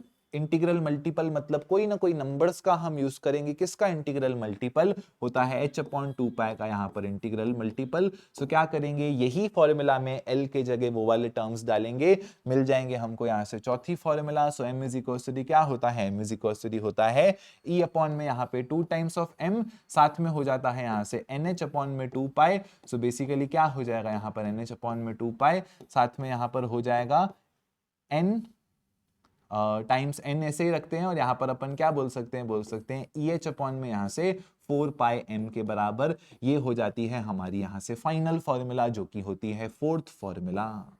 सो इसी प्रकार से हमारा ये टॉपिक होता है समाप्त, है ना। इसी प्रकार से क्या होता है, इसी प्रकार से हमारा ये टॉपिक होता है समाप्त, जहां पे हमने 4 फॉर्मूलाज डिराइव की, और मैंने आपको हर फॉर्मूला का यहाँ पर मीनिंग देने का प्रयास किया है। क्या किया है, हर फॉर्मूला का मीनिंग देने का यहाँ पर आपको प्रयास किया।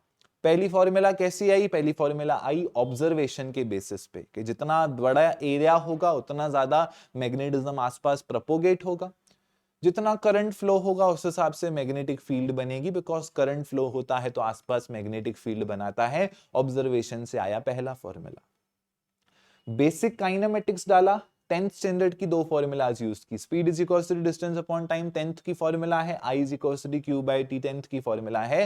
10th स्टैंडर्ड की 2 फॉर्मूला यूज की, यहां पर पहुंचे।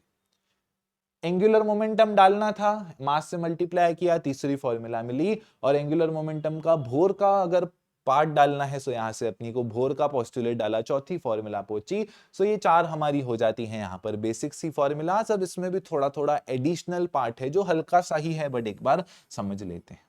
मैंने आपको फिजिक्स के वन शॉट सीरीज के स्टार्टिंग में ही बताया था कि जब जब फिजिक्स में कांस्टेंट्स जमा हो जाते हैं, ओके, जब जब फिजिक्स में क्या हो जाते हैं, जब जब फिजिक्स में कांस्टेंट्स हमारे जमा हो जाते हैं, हम उनको रिप्लेस कर देते हैं न्यू कांस्टेंट से, है ना। जब जब फिजिक्स में कांस्टेंट जमा हो जाते हैं, हम क्या करते हैं, हम उनको रिप्लेस कर देते हैं न्यू कांस्टेंट से। तो यहां पर देखो, इलेक्ट्रॉन का जो चार्ज है वो कांस्टेंट है, इलेक्ट्रॉन का जो मास है वो भी कांस्टेंट है, यहां पर जो 2 नंबर है वो भी क्या है, वो भी कांस्टेंट है। तो यहां पर सारी चीजें क्या है, कांस्टेंट हैं। तो ये जो रेशियो होता है, इसी रेशियो को हम लोग कहते हैं E/2m का जो रेशियो है, उसी रेशियो को हम लोग कहते हैं गायरोमैग्नेटिक रेशियो। क्या कहते हैं, इसी को हम कहते हैं गायरोमैग्नेटिक रेशियो। गायरोमैग्नेटिक रेशियो क्या होता है, मीनिंग क्या होती है, ये सब अभी नहीं है, ये सब क्वांटम फिजिक्स के पार्ट में चला जाता है, ठीक है। जो लास्ट ईयर मैंने इसका वन शॉट बताया था, उसमें मैंने क्वांटम फिजिक्स भी डाली थी, बट वो काफी लोगों के ऊपर से गई थी ऑब्वियसली। तो इस साल क्वांटम फिजिक्स का कुछ भी एनालिसिस यहाँ पर मैं नहीं दूंगा। सो E/2m का जो रेशियो होता है वो होता है गायरोमैग्नेटिक रेशियो के बराबर। अब यहां पर वेक्टरल, अगर वेक्टर फॉर्म हमको देखना है, सो वेक्टोरियली ऐसा पाया गया है, इसका कोई एक्सप्लेनेशन नहीं है। वेक्टोरियली ऐसा पाया गया है कि m और l का डायरेक्शन एकदम ऑपोजिट होता है। So m vector is equal to होता है -E/2 times m times of l vector. So अगर आपसे वेक्टर फॉर्म पूछा जाए, सो वेक्टर फॉर्म में ये डायरेक्शंस क्या होते हैं, वेक्टर फॉर्म में ये डायरेक्शंस यहां से ऑपोजिट होते हैं। क्या होते हैं, वेक्टर फॉर्म में ये डायरेक्शन हमारे यहां से ऑपोजिट होते हैं। उसके बाद यहां पर देखो ये भी सारे कॉन्स्टेंट्स ही हैं। इलेक्ट्रॉनिक चार्ज कांस्टेंट है, फिक्स है वैल्यू 1.6 इंटू 10⁻⁻19। एच कांस्टेंट है, बरोबर, प्लैंक्स कांस्टेंट 4 पाई एम कांस्टेंट है। तो बिकॉज ये कांस्टेंट्स कब आए, जब हमने बोर्ड्स के पोस्टुलेट डाले, तो इन सबको कहा जाता है बोर्ड्स मैग्नेट्रॉन। क्या कहा जाता है? कहा जाता है इन सबको यहां पर बोर्ड्स मैग्नेट्रॉन। इसकी वैल्यू होती है कुछ 9 इंटू 9 पॉइंट समथिंग इंटू 10⁻24 के बराबर। ठीक है, सो वो टेक्स्ट बुक से आप देख सकते हो, कोई बड़ा इशू यहां पर नहीं है। और यहां पर अगर ये कांस्टेंट है, सो मैं कह सकता हूं कि my magnetic moment is directly proportional to the N, जो कि है प्रिंसिपल क्वांटम नंबर। एन क्या है? एन है प्रिंसिपल क्वांटम नंबर, क्योंकि ये इंटीग्रल मल्टीपल एन यहां से आया है, यानी कौन से शेल में मेरा इलेक्ट्रॉन यहां पर प्रेजेंट है। तो ये पूरा का पूरा यहां पर हो जाता है आपके इस टॉपिक का सारांश। Boards magnetron, gyromagnetic ratio and चारों फॉर्मूलाज हमने यहां पर देखी। चलिए बढ़ते हैं यहां पर थोड़ा सा आगे के तरफ एंड डिस्कस करते हैं। यहां पर हम नेक्स्ट पार्ट क्या डिस्कस करते हैं? डिस्कस करते हैं यहां पर हम लोग next part. So next part again कोई करता नहीं है यूजुअली, किसी को इंटरेस्ट आता भी नहीं है, बट यहां पर मैं आपको बताया इलेक्ट्रॉन का मोशन दो वजह से होता है। पहली वजह होती है ऑर्बिटल मोशन, दूसरा वजह यहां पर होता है हमारा स्पिन मोशन। सो ऑर्बिटल मोशन के बारे में हमने सब चीजें पढ़ ली, है ना। ऑर्बिटल मोशन के बारे में हमने सब चीजें यहां पर पढ़ ली, बट स्पिन मोशन के बारे में हमने अभी तक कुछ भी नहीं पढ़ा है, राइट। स्पिन मोशन के बारे में, ऑर्बिटल मोशन के बारे में तो चार चार फॉर्मूलाज हमने देख लिया, बरोबर, बट स्पिन मोशन के बारे में भी हमें यहाँ पर कुछ चीजें पढ़नी पड़ेंगी। सो अभी का जो एक्सप्लेनेशन है वो स्पिन मोशन के पर्सपेक्टिव से एक्सप्लेनेशन है। आइए थोड़ा सा उसको भी यहाँ पर हम समझने का प्रयास करते हैं। सो अभी यहाँ पर हम स्पिन मोशन थोड़ा सा गहराई में समझेंगे कि क्या है। उससे पहले मैं आपको एक इमेजिनेशन दे दूं। जैसे लेक्चर के शुरुआत में मैंने कहा था, क्या कहा था लेक्चर के शुरुआत में? लेक्चर के शुरुआत में मैंने कहा था कि अर्थ इज अ मैग्नेट, है ना। अर्थ क्या है? अर्थ एक मैग्नेट के बराबर है। सो बेसिकली अगर मैंने कहा था कि अर्थ एक मैग्नेट के बराबर है, यानी दूसरे भाषा में मैं कह रहा था कि अर्थ एक डायपोल को रिप्रेजेंट करता है। अर्थ क्या करता है? अर्थ यहां पर एक डायपोल को रिप्रेजेंट करता है। तो जैसे मैंने शुरुआत में कहा था कि अर्थ एक डायपोल को रिप्रेजेंट करता है, उसी प्रकार से, है ना, उसी प्रकार से यहां पर क्या होता है, जैसे अर्थ एक डायपोल को रिप्रेजेंट करता है, उसी प्रकार से एटम भी हमारे एक डायपोल को ही रिप्रेजेंट करता है। एटम भी क्या करता है? एटम भी हमारे एक डायपोल को ही रिप्रेजेंट करता है। इसका फील आज तक आप लोगों ने, मुझे नहीं लगता है, लिया होगा या कभी इस पर्सपेक्टिव से सोचा होगा। बिकॉज आगे का जितना भी पार्ट है हमारा, मैग्नेटाइजेशन, ये वो, सब में हमको यही सब चीजें क्या करनी है, सब में हमको यही सब चीजें बार बार रिपीटेडली यूज करनी है। क्या करनी है? बार बार रिपीटेडली यहां पर यूज करनी। सो देखो एटम के अंदर क्या होता है? एटम के अंदर होता है न्यूक्लियस, बराबर। बाहर क्या होता है? बाहर होता है इलेक्ट्रॉन। क्या करते हैं ये लोग? एक दूसरे के साथ यहां पर रिवॉल्व करते हैं, राइट। इलेक्ट्रॉन क्या कर रहा है? इलेक्ट्रॉन यहां पर रिवॉल्व कर रहा है। एक मिनट के लिए यहां पर सोच के देखो कि न्यूक्लियस के अंदर क्या है। Come on. सो न्यूक्लियस के अंदर प्रेजेंट है पॉजिटिव चार्जेस, बिकॉज न्यूट्रॉन्स तो न्यूट्रल हैं। सो न्यूक्लियस के अंदर प्रेजेंट है यहां पर पॉजिटिव चार्ज। इलेक्ट्रॉन क्या है? इलेक्ट्रॉन है यहां पर नेगेटिव चार्ज। अरे ध्यान से देखो, ये एक डायपोल ही तो नहीं है। ओ, ऐसा भी हो सकता है क्या? हाँ है ना। सो एटम क्या रिप्रेजेंट करता है? एटम रिप्रेजेंट करता है एक डायपोल। अरे बाप रे ये तो कभी सोचा ही नहीं था ऐसा हो सकता है। वही तो बात है, तभी तो फिजिक्स में फील नहीं आता है। हाँ, सो एटम क्या रिप्रेजेंट करता है? एटम और मैं आपको बता दूं, ये सब वन शॉट है। वन शॉट में मैं मिनिमल चीजें बता रहा हूँ। ये रियल में ये चैप्टर 10-10 12-12 घंटे चलते हैं, ओके। ये वाला चैप्टर लाइक 10-12 घंटे चलता है रियल में।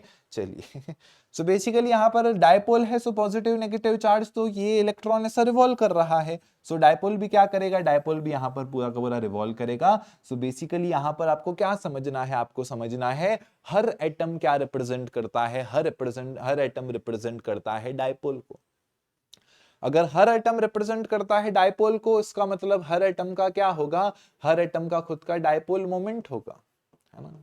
हर एटम का डायपोल मोमेंट होगा, इसका मतलब क्या है? हर एटम का कुछ ना कुछ डायपोल मोमेंट का डायरेक्शन होगा। क्या होगा? हर एटम के डायपोल मोमेंट का कुछ ना कुछ यहाँ पर डायरेक्शन होगा। एंड इसी से रिलेटेड हमारा पूरा आज का आगे का पार्ट है फेरोमैग्नेटिज्म, पैरामैग्नेटिज्म, डायामैग्नेटिज्म, सब में यही सब चीजें भर भर के हमें कवर करनी है। क्या करनी है? सब में यही सब चीजें भर भर के हमें कवर करनी है।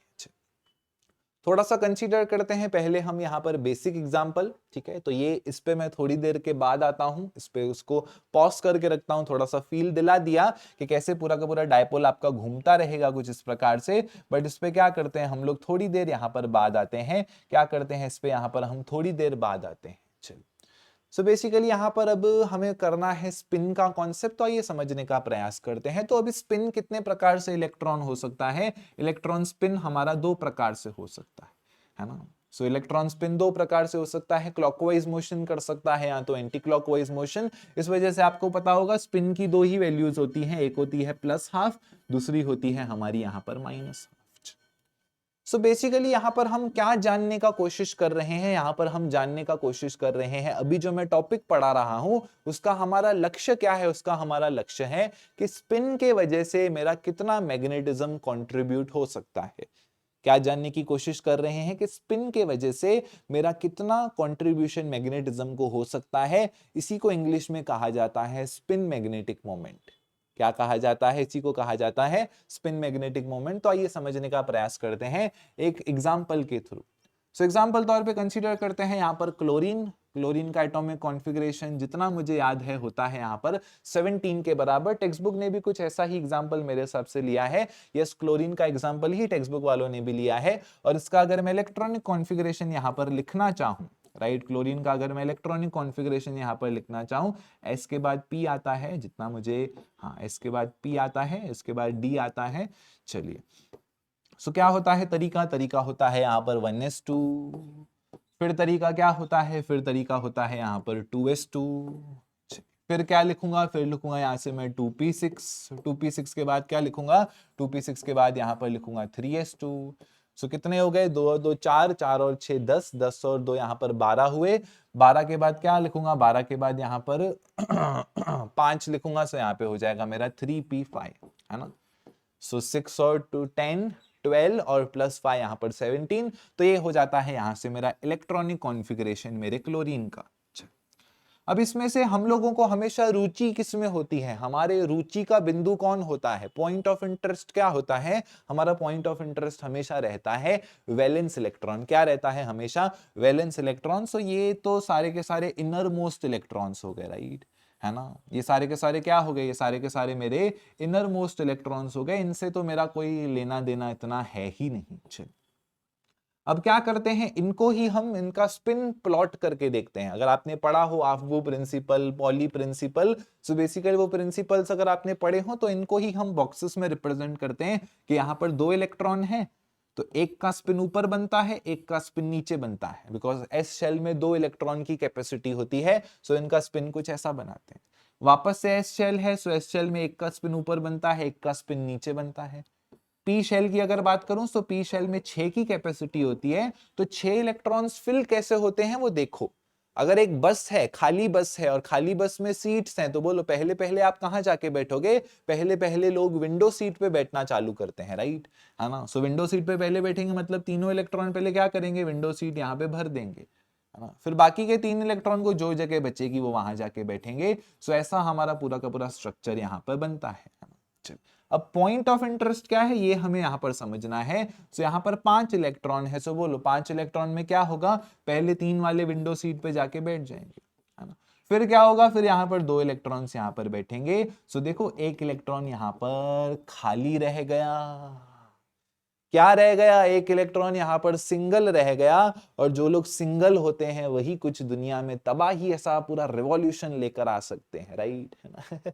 चलिए, सो बेसिकली यहां पर सिंगल आदमी के वजह से ही सारा लोचा है। बिकॉज यहां पर देखो 2 इलेक्ट्रॉन थे, एक इलेक्ट्रॉन क्लॉकवाइज, एक electron anti clockwise. Net resultant कितना? नेट रिजल्टेंट यहां पर 0।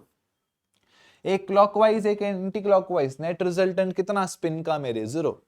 +½ -½ क्या होगा? 0। यहां पर भी ये 6 जोड़े थे, net resultant 0, net resultant 0, net resultant 0, net resultant 0। ये एक सिंगल आदमी के वजह से क्या हो रहा है? मुझे कुछ नेट मैग्नेटिक डायपोल मोमेंट यहां पर मिल रहा है। और यही रीजन होता है हमारे मैग्नेटिज्म का, राइट। जो एलिमेंट्स हमें मैग्नेटिज्म शो करते हैं उनमें कुछ ऑड नंबर ऑफ कॉन्फ़िगरेशन पाया जाता है। क्या पाया जाता है? उनमें कुछ यहां पर ऑड नंबर ऑफ कॉन्फ़िगरेशन पाया जाता है उनके वैलेंस शेल में। क्या पाया जाता है? उनके वैलेंस शेल में ऑड नंबर ऑफ कॉन्फ़िगरेशन यहां पर पाया जाता है।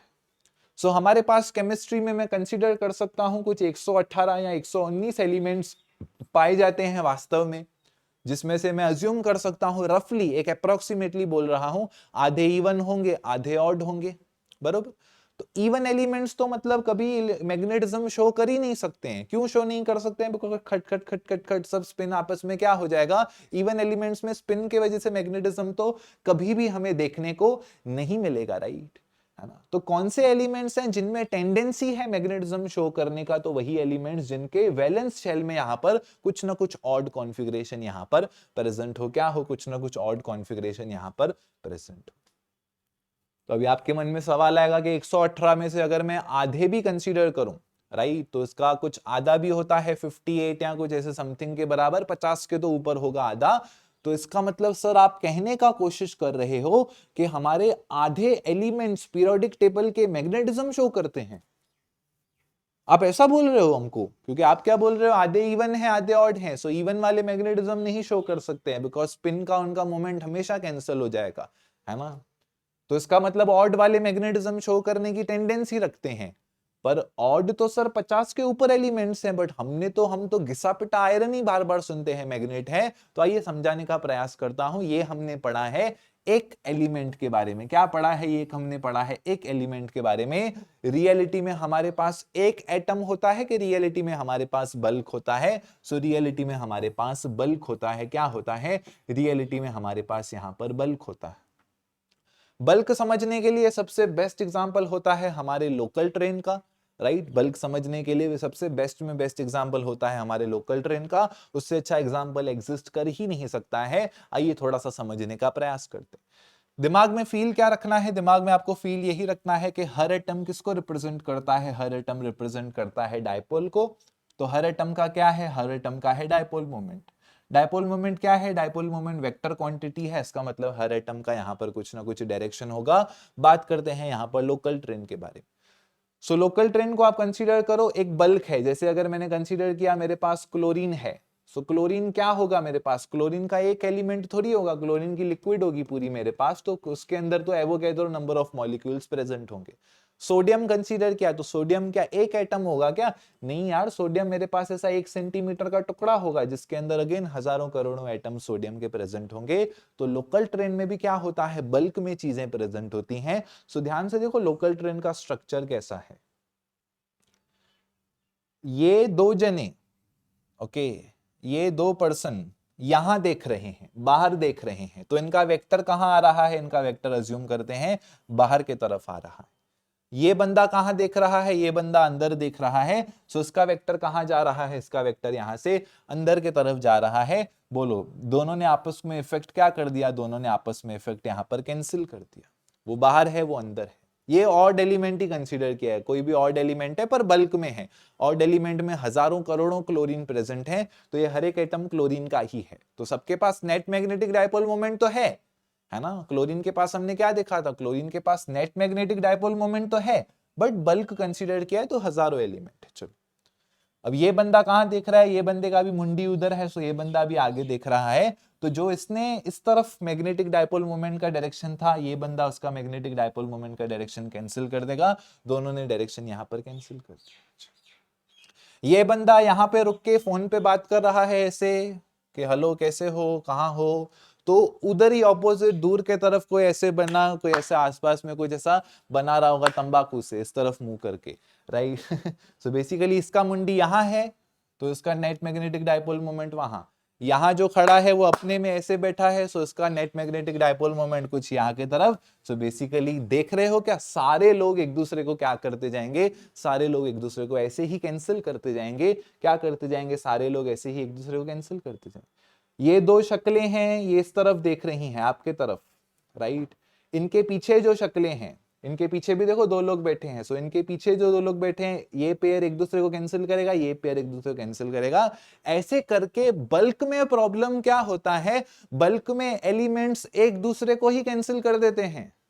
ओके, बल्क में प्रॉब्लम क्या होता है, बल्क में एलिमेंट्स एक दूसरे को ही कैंसिल कर देते हैं। इस वजह से सारे ऑड एलिमेंट्स मैग्नेटिज्म शो करते हैं क्या, नहीं नहीं नहीं नहीं नहीं, नहीं। ओके सारे एलिमेंट्स मैग्नेटिज्म नहीं शो करते हैं, बिकॉज यहां पर क्या होता है, बल्क के साथ प्रॉब्लम क्या है, net magnetic dipole moment most of the elements का यहां पर 0 हो जाता है। क्या हो जाता है, net magnetic dipole moment most of the elements का यहां पर 0 हो जाता है। Okay that's it, that's it, यही हमारा था यहां पर समझने का पार्ट। तो हर एटम को कंसीडर करना है एज अ डायपोल, हर एटम को एज अ डायपोल कंसीडर किया है। सो ऐसे सिचुएशन में क्या होगा, ऐसे सिचुएशन में हमारा यहाँ पर जो बल्क का है ना, नेट मैग्नेटिक डायपोल मोमेंट है, पूरा का पूरा यहाँ पर क्या हो जाएगा, 0, बिकॉज हर एटम के पास डायपोल मोमेंट है, डायरेक्शन है, एंड ऐसे करते करते यहाँ पर एम नेट हो जाएगा 0 के बराबर। बोर्ड एग्जाम्स के लिए ये आप लोग इतना डीप में नहीं पढ़ते हो, मुझे पता है, आधे घंटे में इतना यहाँ तक चैप्टर आप लोग उड़ा देते हो यूजुअली, बट कॉन्सेप्ट समझना है तो समय लगता है, तो और वही मैंने यहाँ पर कोशिश की। चलिए अभी डिस्कस करते हैं यहाँ पर हम कॉन्सेप्ट ऑफ मैग्नेटाइजेशन। क्या डिस्कस करते हैं हम लोग यहाँ पर concept of magnetization. So magnetization यहां पर क्या होती है, मैग्नेटाइजेशन यहां पर क्या समझाती है, मैग्नेटाइजेशन वही बोलती है कि अगर मुझे किसी सब्सटेंस की मैग्नेटाइजिंग एबिलिटी जाननी है कि इसमें कितना दम है मैग्नेट बनने का, ओके चाहो टेक्स्ट बुक में लिख लो इसमें कितना दम है मैग्नेट बनने का, तो मैं कैसे पता कर सकता हूं उसका मैग्नेटाइजेशन बता के, बिकॉज मैग्नेटाइजेशन होता है net magnetic dipole moment per unit volume. क्या होता है, मैग्नेटाइजेशन होता है net magnetic dipole moment per unit volume. Consider करते हैं मेरे पास इतना कोई एलिमेंट है, ठीक है, तो मैं क्या करूंगा, मैं पर यूनिट वॉल्यूम में 1 सेंटीमीटर क्यूब में ही इसके जानूंगा। क्या करूंगा, मैं इसके यहां से 1 सेंटीमीटर क्यूब में ही जानूंगा।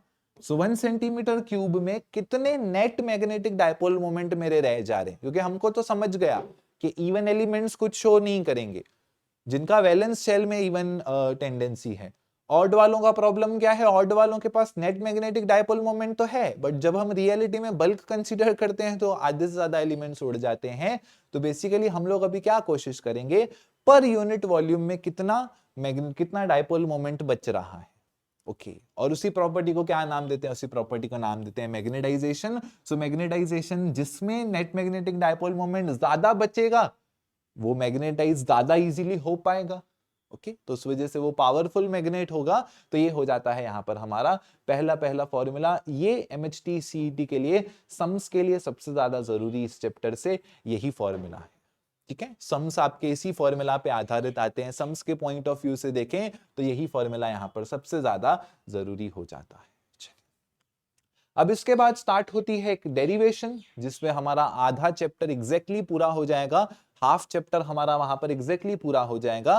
पर वो डेरिवेशन समझने से पहले हम लोग ना कुछ बेसिक 4-5 चीजें समझ लेते हैं, नहीं तो क्या होता है, नहीं तो वो डेरिवेशन ऐसा लगता है रट्टा मारना पड़ रहा है। सो वो डेरिवेशन पहुंचने से पहले हम क्या करते हैं, यहाँ पर 4-5 चीजें समझ लेते हैं ताकि आपको थोड़ा सा एफिशिएंसी फील हो।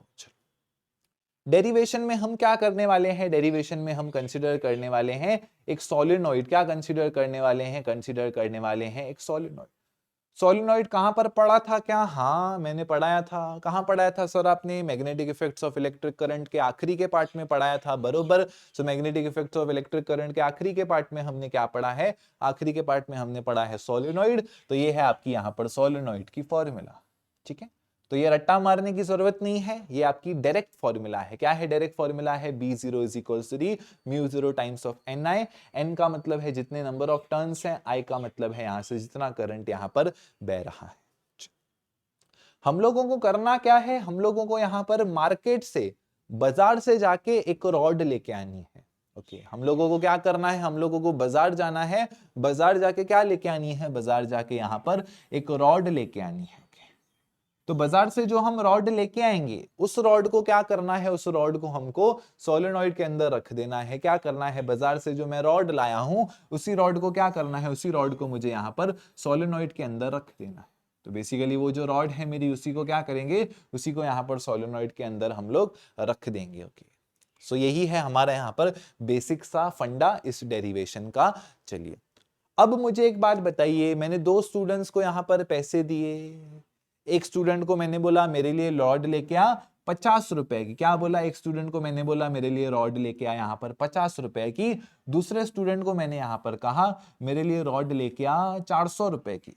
ठीक है, सो एक बंदा मेरे लिए 50 वाली रॉड लाया है, दूसरा बंदा मेरे लिए यहाँ पर 400 वाली रॉड लाया है। सो ऑब्वियस सी बात है दोनों में कुछ ना कुछ फर्क होगा। फर्क होगा इनके मटेरियल में, फर्क होगा इनके एलिमेंट में, फर्क होगा इनकी क्वालिटी में। 100 तरीके के फर्क यहां पर मुझे देखने को मिलेंगे। तो मैं क्या कह सकता हूं, मैग्नेटाइजेशन है ना, इस वाले सब्सटेंस का क्या होगा, इस वाले सब्सटेंस का 400 वाला सब्सटेंस है, इसके अंदर नेट मैग्नेटिक डायपोल मोमेंट ज्यादा बन रहा होगा। आपको पता होगा अगर आप जितने अच्छे मैग्नेट लो, आपको छोटे छोटे मिलते हैं। मेरे पास एक मैग्नेट है, 800 रुपए का मैग्नेट है, इतना सा है। ओके, 800 का मैग्नेट है, इतना सा है। सो बेसिकली उसमें net magnetic dipole moment per unit volume बहुत ज्यादा होगा। ओके, सो इसका मैग्नेटाइजेशन भी ऑब्वियसली ज्यादा होगा। 50 वाला एलिमेंट मतलब वही जो बच्चे लोगों को हम ऐसे थोड़ा सा टाइम पास कराने के लिए यूज करते हैं। तो बोलो जितना नेट मैग्नेटिक डायपोल मोमेंट ज्यादा, उतना उसका मैग्नेटाइजेशन ज्यादा, है ना। मैग्नेटाइजेशन का मतलब क्या है, मैग्नेट बनने की एबिलिटी। सो बेसिकली मैं कह सकता हूं B is directly proportional to यहाँ पर M के बराबर, B is directly proportional to यहाँ पर M के बराबर, क्योंकि उतनी ही मैग्नेटिक फील्ड वो बना भी पाएगा। ठीक है, अब प्रोपोर्शनैलिटी का साइन हटेगा, यहां पर आ जाएगा कांस्टेंट। बोलो ये वाला एक्सपेरिमेंट मैं पानी में कर सकता हूं क्या, कम ऑन, पानी में कर रहा हूं, दूसरे मीडियम में कर रहा हूं, मर्क्यूरी में बैठ के कर रहा हूं, नहीं कर सकते हैं। मीडियम पे काफी सारी चीजें डिपेंड करती है। तो प्रोपोर्शनैलिटी हटता है तो जो कांस्टेंट आता है वो कांस्टेंट हो जाता है म्यू0, जो डिपेंड करता है यहाँ पर हमारे मीडियम पे। क्या डिपेंड करता है कि मीडियम हमारा कितना परमिएबल है, इस वजह से इसको कहा जाता है परमिएबिलिटी। सोलेनॉइड में मार्केट से लेके आ गया हूं, 200 रुपया खर्च करके सोलेनॉइड लेके आया हूं, तो सोलेनॉइड के नंबर ऑफ टर्न्स कांस्टेंट ही रहेंगे। सोलेनॉइड में से जो करंट बह रहा है वो भी एक लिमिटेड वैल्यू तक ही करंट बह सकता है। सो हम क्या कर देते हैं, जब जब फिजिक्स में कांस्टेंट जमा हो जाते हैं उनको रिप्लेस कर देते हैं न्यू कांस्टेंट से। सो एन और आई को रिप्लेस कर देंगे हम एच से, और एच को फुल फॉर्म होता है यहाँ पर मैग्नेटिक इंटेंसिटी। एच का फुल फॉर्म क्या होता है, एच का फुल फॉर्म यहाँ पर होता है हमारा मैग्नेटिक इंटेंसिटी। फर्दर मोर यहाँ पर क्या होगा, फर्दर मोर यहाँ पर हमारा सिंपल सा लॉजिक है। बोलो अब यहां पर वापस से वही बात पे आ जाते हैं। एक रॉड मेरी है यहाँ पर 400 रुपए की रॉड। सो एक रॉड कितनी है यहाँ पर है 400 रुपए की रॉड। एक क्या है, एक रॉड है यहाँ पर मेरी 50 रुपए की रॉड। एक क्या है यहाँ पर, एक रॉड है 50 रुपए की। 50 रुपए की रॉड से ज्यादा करंट बहाऊंगा तो गर्म होके पिघल जाएगी। सो इसकी करंट कैरिंग कैपेसिटी कम होगी। 400 वाली रॉड से अच्छे से करंट बह सकता है, सो करंट कैरिंग कैपेसिटी यहाँ पर ज्यादा होगी, है ना। उसी प्रकार से 400 वाली रॉड है, सो उसके अंदर अगर कोई वाइंडिंग है, सो उसके नंबर ऑफ टर्न्स अच्छे से होंगे, बहुत ज्यादा स्मूथ होगा। जबकि 50 वाली रॉड से दुकान वाले नहीं ऐसा 1-2 टर्न बना के दे दिया होगा शोबाजी के लिए। सो बेसिकली यहाँ पर क्या सिंपल सा लॉजिक है कि M is proportional to H के बराबर, है ना। जितनी अच्छी मेरी रॉड है, जितनी अच्छी उसकी डायमेंशंस हैं, करंट जितना बह सकता है, नंबर ऑफ टर्न्स जितने हैं, उतना ही मैग्नेटाइज भी वो इजीली हो पाएगी। क्या हो पाएगी, उतना ही मैग्नेटाइज भी वो इजीली हो पाएगी। बट अगेन प्रोपोर्शनैलिटी का साइन हटेगा तो क्या आएगा, आएगा कांस्टेंट। कांस्टेंट को नाम दे देते हैं अपन ससेप्टिबिलिटी। कांस्टेंट का नाम क्या है, कांस्टेंट का नाम है ससेप्टिबिलिटी। ससेप्टिबिलिटी का मतलब होता है लायकी। ओके, 50 रुपए वाली रॉड है। बोलो 50 रुपए वाली रॉड क्या होगी, कुछ बेसिक सा कोई लोहा वोहा मिक्स कर दिया होगा, राइट, है ना। 400 रुपए वाली रॉड है, प्रॉपर मेटल की होगी। तो ससेप्टिबिलिटी क्या है, ससेप्टिबिलिटी मेरी रॉड की लायकी है। लाइक रॉड की मेरे औकात कितनी है, औकात भी बोल सकते हो अगर आपको समझना है। रॉड की मेरी औकात कितनी है मैग्नेटिज्म झेल पाने की। क्या झेल पाने की, मैग्नेटिज्म झेल पाने की। उसकी लायकी कितनी है, उसकी एलिजिबिलिटी कितनी है, उसकी औकात कितनी है। सो बेसिकली ये हो जाता है कोरिलेशन। ये तो हमारा बेसिक सा फॉर्मूला है। coefficient of emissivity is equals to the emissivity of the radiant power of the normal body to the radiant power of the black body. Dielectric constant is equals to the dielectric constant of the medium to the dielectric constant of the vacuum. Relative refractive index is equals to the refractive index of the medium to the refractive index of vacuum. तो ये वाली formula तो वही है जिसमें हम एक medium और एक वैक्यूम को कंपेयर करते हैं, तो वही है relative permeability is equals to the permeability of the medium upon में permittivity of permeability of the vacuum. So ये जो 5 फॉर्मूलाज हैं ये फिजिक्स के टर्म्स में मैंने आपको समझाई. ठीक है, पांचों फॉर्मूलाज में मैंने आपको फिजिक्स बताई, गहराई में आपको फिजिक्स समझाने का प्रयास किया. छठवीं फॉर्मूला थोड़ी फिजिक्स के टर्म्स में फील कम होती है, तो वो है mu R is equal to 1 plus chi. इसका अगेन मैंने आपको बताया ना, इसके प्रूफ क्वांटम मैकेनिक्स में जाते हैं. सो क्वांटम मैकेनिक्स में हम लोग अलग लैंग्वेज यूज करते हैं, जैसे कि क्वांटम मैकेनिक्स में इस चैप्टर के जो मेजॉरिटी टर्म्स है उसको कहा जाता है J is equals to the L plus S. Okay, quantum mechanics का एक फेमस इक्वेशन है J is equals to the L plus S, तो उसमें ये सब चीजें आपकी कंसीडर हो जाती है. क्वांटम मैकेनिक्स की बात निकली है तो मैं आपको बता दूं, क्वांटम मैकेनिक्स में हम लोग कहते हैं कि there is no such term called as magnetic intensity. ऐसा कोई टर्म एग्जिस्ट करता ही नहीं है. H is a scam. Okay, तो वो तो अलग बात है, आगे जाके चीजें बदल जाती हैं, बट उम्मीद करता हूं 5 चीजें आपको यहां पर अच्छे से समझी होंगी. क्या हुआ होगा यहां पर, 5 चीजें आपको अच्छे से समझी होंगी. चलिए अब स्टार्ट करते हैं यहां पर हम फाइनल डेरिवेशन, जो कि हमारा 2 मिनट में अब हो जाएगा. यूजुअली क्या होता है, यूजुअली स्टूडेंट्स डेरिवेशन स्टार्ट करते हैं, डेरिवेशन स्टार्ट करने के बाद फिर उनको लगता है ये कैसे आया, वो कैसे आया.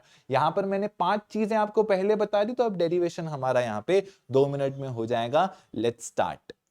सो पहले सोलेनॉइड है मेरे पास, तो सोलेनॉइड की मैग्नेटिक फील्ड हो जाएगी B is equals to the mu 0 times of Ni के बराबर. मैंने क्या बोला, मैंने बोला सोलेनॉइड के अंदर क्या रखेंगे, सोलेनॉइड के अंदर हम लोग रॉड रखेंगे. क्या रखेंगे, सोलेनॉइड के अंदर हम लोग रॉड रखेंगे. तो उसकी मैग्नेटिक फील्ड हो जाएगी Bm is equals to the mu 0 times of यहाँ पर m के बराबर. राइट, जितना मैग्नेटिक डायपोल मोमेंट उसके अंदर बचेगा, सो बी नेट कितना हो जाएगा, बी नेट हो जाएगा यहाँ पर हमारे दोनों का एडिशन, जो सोलेनॉइड की वजह से है प्लस जो अपना रॉड के वजह से है. सो यहाँ पर हो जाएगा म्यू 0 टाइम्स ऑफ Ni, यहाँ पर हो जाएगा म्यू 0 टाइम्स ऑफ अपना m के बराबर. Ni क्या होता है, दोनों कांस्टेंट है, कांस्टेंट रिप्लेस करके आएगा नया कांस्टेंट जो कि है h. ओके, म्यू 0 कॉमन निकाल सकता हूं यहां से, सो म्यू 0 को कॉमन निकालूंगा, क्या बचेगा मेरे पास, बचेगा B net is equal to, मेरे पास बचेगा म्यू 0 टाइम्स ऑफ यहाँ पर h प्लस एम के बराबर. बोलो h प्लस एम का कोई रिलेशन था क्या, यस h प्लस एम का रिलेशन था. m is equal to the chi times of h, क्या हो जाएगा यहाँ पर h वैसे ही रहने दो, प्लस हो जाएगा यहाँ पर काई टाइम्स ऑफ h के बराबर. चलिए h यहाँ से कॉमन निकालेगा, बचेगा म्यू 0 टाइम्स ऑफ h, यहाँ पर मिलेगा मुझे 1 प्लस काई. 1 प्लस काई मैंने क्या बोला, थोड़ा सा फील कम होता है, बट फॉर्मूला है म्यू आर के बराबर, रिलेटिव परमिएबिलिटी, जो छठवीं फॉर्मूला थी. अभी क्या देखा, अभी देखा mu is equal to the होता है ऐसा, तो यहाँ से म्यू आर रिलेटिव परमिएबिलिटी होता है कुछ ऐसा, so mu is equal to the हो जाएगा mu 0 times of mu R के बराबर. यही है आपका यहाँ से फाइनल फॉर्मूला. ओके, चलिए. सो अभी मेरे हिसाब से ये फॉर्मूला आपको आसान लगा होगा. यूजुअली ये फॉर्मूला ना ऐसा रट्टा मारते हैं लोग डेरिवेशंस में, बट यहाँ पर अब मेरे हिसाब से इजी लगा होगा, बिकॉज हमने 5 चीजें यहाँ पर बेसिक्स के तौर पे पहले ही पढ़ ली. चलिए, फाइनली यहाँ पर हमारा होता है 50% चैप्टर यहाँ पर समाप्त. ओके, अब भले ब्रेक ले लो, बिकॉज नेक्स्ट चैप्टर एकदम अलग है. नेक्स्ट चैप्टर का जो भाग है, मतलब इसी चैप्टर का जो अगला भाग है, वो एकदम यहाँ पर यूनिक सा है. Okay, so let's start. चलिए, सो डिस्कस करते हैं यहाँ पर second part of the chapter. काफी इंटरेस्टिंग है, काफी मजेदार है. स्टार्ट करते हैं. सो यहाँ पर हमें 3 प्रकार के मैग्नेट पढ़ने हैं. कितने प्रकार के मैग्नेट पढ़ने हैं, यहाँ पर हमें 3 प्रकार के मैग्नेट पढ़ने हैं. पहला है डायामैग्नेटिज्म के बारे में पढ़ना है, डायामैग्नेट सब्सटेंसेस. दूसरा पैरामैग्नेटिक सब्सटेंसेस. तीसरा फेरोमैग्नेटिक सब्सटेंसेस. फेरोमैग्नेटिज्म एक अलग फिजिक्स है, फेरोमैग्नेटिज्म एक अलग कॉन्सेप्ट है, तो सारे स्टूडेंट्स को याद रहता है, उसमें प्रॉब्लम नहीं आता है. कंफ्यूजन होता है डाया और पैरा में, प्रॉपर्टीज मिक्स कर देते हैं स्टूडेंट्स. तो मैं आपको बता दूं, पहले डी आता है, सो पहले डाया आएगा, फिर पी आता है तो पैरा आएगा. इस ऑर्डर में आप याद कर सकते हो. एंड आप लोगों को पता है मैं फेमस हूं द कंक्लूजन टेबल्स के लिए, सो मैं आपको सारा का सारा यहाँ पर एक सारांश टेबल भी बना के देने वाला हूं. ओके आप सोच रहे होगे इसमें कहां से कंक्लूजन आ गया, अरे अपना अलग तरीका है। चलिए सो स्टार्ट करते हैं यहां पर हम डायामैग्नेटिक सब्सटेंसेस से। एक्सप्लेनेशंस ऑलरेडी मैं दे चुका हूं, मैं इतना इतना जो वन शॉट को मैं इतना पहले का पार्ट लंबा की एक्सप्लेनेशन सब हो गई हैं, बस अभी हमें समझते जाना है, ज्यादा कुछ नहीं है। चलिए सो हमने देखा था ऐसे सब्सटेंसेस जिसका वैलेंस इलेक्ट्रॉन कंप्लीटली फिल्ड होता है, वैलेंस इलेक्ट्रॉन्स इवन नंबर में होते हैं, राइट, शेल्स एकदम फिल होते हैं, उनके पास नो मैग्नेटिक डायपोल मोमेंट नहीं होता है, राइट, बिकॉज एक का स्पिन दूसरे को कैंसिल कर देगा। वही लोकल ट्रेन वाला एग्जांपल, ऐसे सब्सटेंसेस को कहा जाता है डायामैग्नेटिक सब्सटेंसेस। चलो पॉइंट नंबर 1 क्या है, ये है हमारी यहां पर पॉइंट नंबर 1। टेक्स्ट बुक में इसको एक्सप्लेन अलग तरीके से किया है, बट आप लोग वही लोकल ट्रेन वाला एक्सप्लेनेशन बिंदास लिख सकते हो, बिकॉज वही एक्चुअल फिजिक्स है। ओके टेक्स्ट बुक में लेंज लॉ वेंज लॉ बताया है, उतना ज्यादा नीड नहीं है, लिखते हो तो प्लस हो जाएगा, बट जो इतना मैंने 1 घंटा समझाया है वही एक्सप्लेनेशन है कि एक का मुंह इधर है, एक का इधर है, एक का यहां है, एक का वहां है, सो वो वाला एक्सप्लेनेशन सफिशिएंट है। अब बात करते हैं यहां पर हम ससेप्टिबिलिटी के बारे में। हम लोग हमारे इस टॉपिक को पढ़ेंगे ससेप्टिबिलिटी के बेसिस पे। ओके टेक्स्ट बुक ने ससेप्टिबिलिटी पे एम्फेसिस कम किया है, हम लोग ऑपोजिट जाएंगे, हम लोग ससेप्टिबिलिटी पे पहले भाव देंगे। सो काय का मतलब क्या होता है, इसको रीड करते हैं हम एज काय, CHI। काय का मतलब होता है यहां पर ससेप्टिबिलिटी, ससेप्टिबिलिटी का मतलब होता है लायकी, राइट, है ना, हमने कुछ देर पहले ही देखा ससेप्टिबिलिटी। सो इसका मतलब क्या होता है, इसका मतलब होता है लायकी। वास्तव में पाया गया है कि ओके वास्तव में क्या पाया गया है, वास्तव में पाया गया है कि डायामैग्नेटिक सब्सटेंसेस की ससेप्टिबिलिटी होती है नेगेटिव। क्या पाया गया है, डायामैग्नेटिक सब्सटेंसेस की ससेप्टिबिलिटी क्या होती है, डायामैग्नेटिक सब्सटेंसेस की ससेप्टिबिलिटी होती है नेगेटिव। इसका मतलब लायकी क्या हो गई, कम ऑन, इसका मतलब लायकी क्या हो गई, सो इसका मतलब लायकी हो गई नेगेटिव, लायकी हो गई नेगेटिव। इसका मतलब क्या है, इसका मतलब ये नालायक है लायक ही नहीं है। अरे सर गाली मत दो, गाली नहीं सच है। ससेप्टिबिलिटी का हिंदी ट्रांसलेशन नहीं तो तुम बताओ, तुम बताओ, कमेंट करके बताओ ससेप्टिबिलिटी को हिंदी में क्या बोल सकते हैं।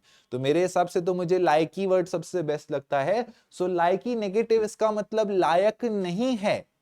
अरे किसके लायक नहीं है, मैग्नेटिज्म झेलने के लायक नहीं है। किसके लायक नहीं है, मैग्नेटिज्म झेलने के लायक नहीं है। ओके सो डायमैग्नेटिज्म का डेफिनेशन, डायमैग्नेटिक की ससेप्टिबिलिटी, ससेप्टिबिलिटी नेगेटिव है यानी मैग्नेटिज्म झेलने के लायक नहीं है। इसके बेसिस पे अब यहां पर अच्छी खासी प्रॉपर्टीज हम लोग समझ लेंगे। सो एग्जाम्पल तौर पे मेरे पास एक नॉन यूनिफॉर्म मैग्नेटिक फील्ड है। क्या है एग्जाम्पल तौर पे, मेरे पास यहां पर एक नॉन यूनिफॉर्म मैग्नेटिक फील्ड है।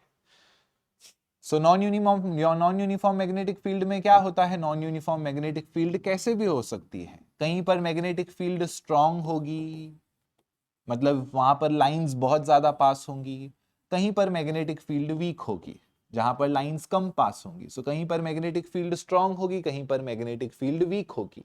यूजुअली हम लोग यूनिफॉर्म मैग्नेटिक फील्ड कंसीडर करते हैं। यूनिफॉर्म मैग्नेटिक फील्ड में तो सब लाइंस एकदम सरल सरल सपाट सपाट जाती है, उसमें तो कुछ ज्यादा प्रॉब्लम नहीं आता है। बट यहाँ पर कैसा है, मैग्नेटिक लाइन स्ट्रांग होंगी कहीं पर और कहीं पर वीक होंगी।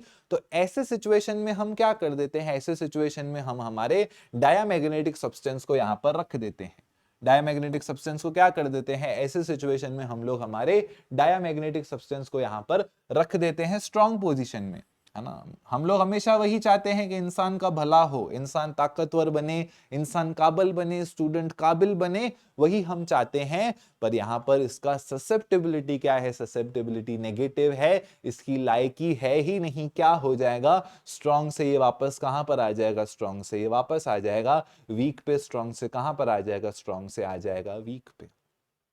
So when diamagnetic substances are kept in a non-uniform magnetic field, they tend to move from the stronger part of the field towards the weaker part of the field. कैसे कौन बनेगा करोड़पति में, बहुत लोग करोड़पति बने, बट अगर आप 5 साल बाद का ग्राफ देखो तो सब लोग कॉमन मैन ही हो जाते हैं 90% ऑफ द केसेस में। गूगल पे इसके ऊपर अच्छा खासा केस स्टडी है और यूट्यूब पे भी केस स्टडीज है। कंसीडर करते हैं यहां पर हम लोग एक यू ट्यूब, क्या कंसीडर करते हैं, कंसीडर करते हैं हम लोग यहां पर एक you tube. So you tube का मतलब होता है यू शेप्ड ट्यूब। क्या मतलब होता है, यू ट्यूब का मतलब होता है यू शेप का हमारे ट्यूब। सो बेसिकली क्या करते हैं, यू शेप्ड ट्यूब में हम यहाँ पर अंदर क्या करते हैं, अंदर हम लोग यहाँ पर एक लिक्विड डाल देते हैं, ठीक है। सो पैरामैग्नेट डायामैग्नेटिक लिक्विड हम क्या कर देते हैं, डायामैग्नेट लिक्विड हम यहाँ पर डाल देते हैं। सो इनिशियली तो प्रेशर डिफरेंस सेम होगा, सो ये लोग सेम हाइट पे होंगे, है ना। बाद में क्या कर देता हूं, बाद में मैं यहां पर रख देता हूं एक एक्सटर्नल मैग्नेट। बाद में क्या कर देता हूं, बाद में मैं इस आर्म की तरफ रख देता हूं एक एक्सटर्नल मैग्नेट। बोलो डायामैग्नेटिक सब्सटेंसेस की ससेप्टेबिलिटी क्या है, लायकी यहां पर नहीं है, नेगेटिव है, लायक नहीं है। क्या होगा, लिक्विड यहां से भागने का कोशिश करेगी, लिक्विड बोलेगी चलो चलो चलो दूसरे जगह चलो, दूसरे जगह चलो, लिक्विड यहां से भागने का कोशिश करेगी। कुछ देर बाद क्या होगा, कुछ देर बाद जो नॉन मैग्नेटिक आर्म था वहां पर लिक्विड का लेवल राइज हो जाएगा और यहां पर लिक्विड का लेवल फॉल हो जाएगा। ओके, अरे क्या समझ में लॉजिक। ओके, सो ऐसे करते करते बहुत सारी चीजें हम कर सकते हैं, बट यहाँ पर हम लिमिटेड करेंगे। फर्स्ट यहाँ पे, सेकंड एग्जांपल ये, थर्ड ये, फोर्थ ये, फिफ्थ यहाँ पर हो जाता है ऑब्वियसली द एग्जांपल्स। फिफ्थ क्या हो जाता है, फिफ्थ हमारा हो जाता है यहाँ पर हमारे एग्जांपल्स का पार्ट। सो महंगे महंगे एग्जांपल कॉपर गोल्ड यहीं पे आते हैं, as well as basic example wood and plastic भी यहीं पे आते हैं। सो कुछ एग्जांपल्स यहाँ पर आप लोग नोट डाउन कर सकते हो। और सिक्स्थ पॉइंट क्या होगी, सिक्स्थ पॉइंट हो जाएगा detailed theory explanation. Sixth point क्या हो जाएगा यहाँ पर, डिटेल्ड थ्योरी एक्सप्लेनेशन, जो मैं आपको लोकल ट्रेन वाले एग्जांपल एंड वो सब वगैरह करके मैंने आपको समझाया था। इतना मोर देन सफिशिएंट है, एक पेज भर जाएगा ये सब समझाते समझाते। ओके, चलिए बढ़ते हैं आगे की तरफ, डिस्कस करते हैं यहाँ पर पैरामैग्नेटिक सब्सटेंसेस। तो पैरामैग्नेटिक सब्सटेंसेस में अनपेयर्ड इलेक्ट्रॉन्स होते हैं, यानी आप कह सकते हो कि इनका इलेक्ट्रॉनिक कॉन्फ़िगरेशन वैलेंस शेल में ऑड है। पर हमने देखा था कि भले ऑड है, बट अगर हम बल्क में कंसीडर करते हैं, सो बल्क में कंसीडर करने से क्या होता है, बल्क में कंसीडर करने से वापस से इनका नेट मैग्नेटिक मोमेंट क्या हो जाता है, वापस से इनका नेट मैग्नेटिक मोमेंट यहाँ पे 0 के बराबर हो जाता है। वापस से क्या हो जाता है, बल्क में कंसीडर करने की वजह से इनका नेट मैग्नेटिक मोमेंट वापस से 0 ही हो जाता है। बट इनमें अनपेयर्ड इलेक्ट्रॉन्स हैं, सो कुछ ना कुछ डायपोल मोमेंट्स हैं। ओके, रैंडमली ओरिएंटेड मैं कह सकता हूं, डायपोल एग्जिस्ट करते हैं। यहां पर मैं क्या लिख सकता हूं, यहां पर मैं लिख सकता हूं डायपोल मोमेंट्स एग्जिस्ट करती है। ओके, डायपोल मोमेंट्स एग्जिस्ट तो करती है, पर जब मैं बल्क कंसीडर करता हूं, है ना, मैं मॉलिक्यूल्स को बल्क में कंसीडर करता हूं, तब नेट मैग्नेटिक डायपोल मोमेंट यहां पर 0 हो जाती है। ठीक है, सो ये हो जाता है हमारा यहां का सिनेरियो। यहां पर ससेप्टेबिलिटी क्या होगी, सो यहां पर डायपोल मोमेंट्स एग्जिस्ट करते हैं तो लायकी होगी, राइट। सो लायकी होगी तो ससेप्टेबिलिटी होगी यहां पर पॉजिटिव। बट क्योंकि यहां पर नेट मैग्नेटिक डायपोल मोमेंट 0 हो जा रहा है तो ससेप्टेबिलिटी होगी वेरी स्मॉल। लायक तो है ना, सर मैं करना चाहता हूं, मैं ये सब करना चाहता हूं, डिजायर तो है, पर पढ़ाई नहीं करनी है अभी पढ़ाई नहीं करनी है, करना है, मार्क्स चाहिए बट पढ़ाई नहीं करनी है। सो इंटेंशन तो है बट कर्मा नहीं है, पढ़ना नहीं है ऐसे ही कुछ हो सकता है तो बता देना। चलिए, वन शॉट ही देखना है, डिटेल लेक्चर देखना नहीं है। फिर कमेंट आता है सर आपका चैनल लेट मिला, अरे तुम कभी आए ही नहीं तुम आए ही लास्ट मोमेंट पे हो, वन शॉट करने, बस एक ही बार में एक वीडियो में चैप्टर खत्म करने आए हो, है ना। सो ऐसी नजरों से ढूंढोगे तो भाई आखिरी में ही मिलेंगे हम आता है कमेंट, उनको ही रिप्लाई था। चलिए, सो पैरामैग्नेटिक सब्सटेंसेस, पैरामैग्नेटिक सब्सटेंसेस में क्या है, डायपोल मोमेंट है, एग्जिस्ट तो कर रहा है, ठीक है। फिर हम क्या करते हैं, फिर इनको हम एक्सटर्नल मैग्नेटिक फील्ड में रखते हैं। क्या करते हैं, इनको हम एक्सटर्नल मैग्नेटिक फील्ड में रखते हैं। अब ये वाला सिचुएशन हमारा सेम हो जाता है हमारे कंडक्टर्स की तरह, है ना। अब देखो, क्लास 9th क्लास 8th में हमने पढ़ा था कंडक्टर्स। कंडक्टर्स क्या सब्सटेंसेस होते हैं, कंडक्टर्स हमारे ऐसे सब्सटेंसेस होते हैं जिनमें फ्री इलेक्ट्रॉन्स भर भर के प्रेजेंट हो, जिनमें क्या हो, जिनमें फ्री इलेक्ट्रॉन्स भर भर के प्रेजेंट हो।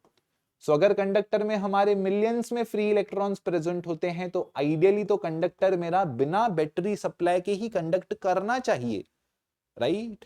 आइडियली स्पीकिंग मेरा कंडक्टर बिना बैटरी सप्लाई ही कंडक्ट करना चाहिए, बिकॉज ऑलरेडी बहुत सारे फ्री इलेक्ट्रॉन्स हैं। बट क्या होता है, कंडक्टर में इतने सारे फ्री इलेक्ट्रॉन्स हैं, सब एक दूसरे के इफेक्ट को क्या कर देते हैं, सब एक दूसरे के इफेक्ट को कैंसिल करते हैं। इस वजह से कंडक्टर में भी बैटरी लगाओ तो करंट बहता है। तो कंडक्टर में बैटरी लगाने से करंट क्यों बहता है? कंडक्टर में बैटरी लगाने से करंट इस वजह से बहता है क्योंकि बैटरी में क्या होता है, पॉजिटिव टर्मिनल और नेगेटिव टर्मिनल। नेगेटिव टर्मिनल से इलेक्ट्रॉन्स निकलते हैं और क्या करते हैं, यहां पर रिपेल करना स्टार्ट होते हैं। तो कंडक्टर के अंदर जितने भी इलेक्ट्रॉन्स थे सब क्या हो जाते हैं, सब एक पर्टिकुलर डायरेक्शन में अलाइन हो जाते हैं। सब क्या हो जाते हैं, सब एक पर्टिकुलर डायरेक्शन में अलाइन हो जाते हैं। सो बिकॉज सब एक पर्टिकुलर डायरेक्शन में अलाइन होते हैं तो मोशन होता है, तो करंट बहता है। फिर बैटरी रिमूव करूं वैसे के वैसे नासुदे हो जाते हैं, सो ऑब्वियसली फिर यहां पर करंट जीरो हो जाता है। तो सेम पैरामैग्नेटिज्म में होता है कि पहले रैंडमली ओरिएंटेड थे, एक्सटर्नल मैग्नेटिक फील्ड रखी तो ऐसे हो जाते हैं, और जैसे यहां पर एक्सटर्नल मैग्नेटिक फील्ड रिमूव की वापस वैसे के वैसे हो जाते हैं। तो ये बेसिकली टेम्पररी मैग्नेट्स की तरह बिहेव करते हैं। कैसे बिहेव करते हैं, बिहेव करते हैं हमारे टेम्पररी मैग्नेट्स की तरह। सो ये है हमारी पॉइंट नंबर यहां पर 1, ये है हमारी पॉइंट नंबर यहां पे 2। ये जो थ्योरी मैंने बताया ये बड़ा पॉइंट होगा, बहुत बड़ा पैराग्राफ में आपको समझाना पड़ेगा। सो ये है यहां पर पॉइंट नंबर 3। एग्जाम्पल से कंपेयर करना चाहो ये वाला दे सकते हो। ये है पॉइंट नंबर 4, ये है यहां पर आपके एग्जाम्पल्स जो कि हैं पॉइंट नंबर आपके 5। अब इसी में पॉइंट नंबर 6 और 7 यहां पर मैं डाल सकता हूं। सो पॉइंट नंबर 6 और 7 क्या होगा, बोलो। इनको अगर मैं यूट्यूब में रखूं, है ना, इनको अगर क्या करूं, इनको अगर मैं यू शेप्ड ट्यूब में रखूं क्या होगा। सो बेसिकली इनके पास क्या है, इनके पास ससेप्टिबिलिटी पॉजिटिव है। ससेप्टिबिलिटी क्या है, ससेप्टिबिलिटी इनके पास पॉजिटिव है। ससेप्टिबिलिटी पॉजिटिव है मतलब डिजायर तो है। सर अगर आप फिजिक्स पढ़ा दो तो हम पढ़ेंगे, है ना। सो बेसिकली यहां पर क्या होगा, यहां पर जो लिक्विड है क्या होना स्टार्ट हो जाएगी, इस आर्म में जहां पर मैग्नेटिज्म है उस पार्ट में आना फ्लो हो जाएगी। एंड कुछ देर बाद जहां पर अपना मैग्नेट पड़ा था उस आर्म में क्या हो जाएगी, उस आर्म में हमारी लिक्विड यहां पर राइज हो जाएगी और दूसरे आर्म में क्या हो जाएगी, यहां पर लोअर हो जाएगी। इसी को आसान भाषा में अगर पढ़ें, सो नॉन यूनिफॉर्म अगर मेरे पास मैग्नेटिक फील्ड है, so non uniform magnetic field है तो उसमें कोई रीजन होगा जहां पर स्ट्रॉन्ग फील्ड होगी, कोई रीजन होगा जहां पर वीक फील्ड होगी।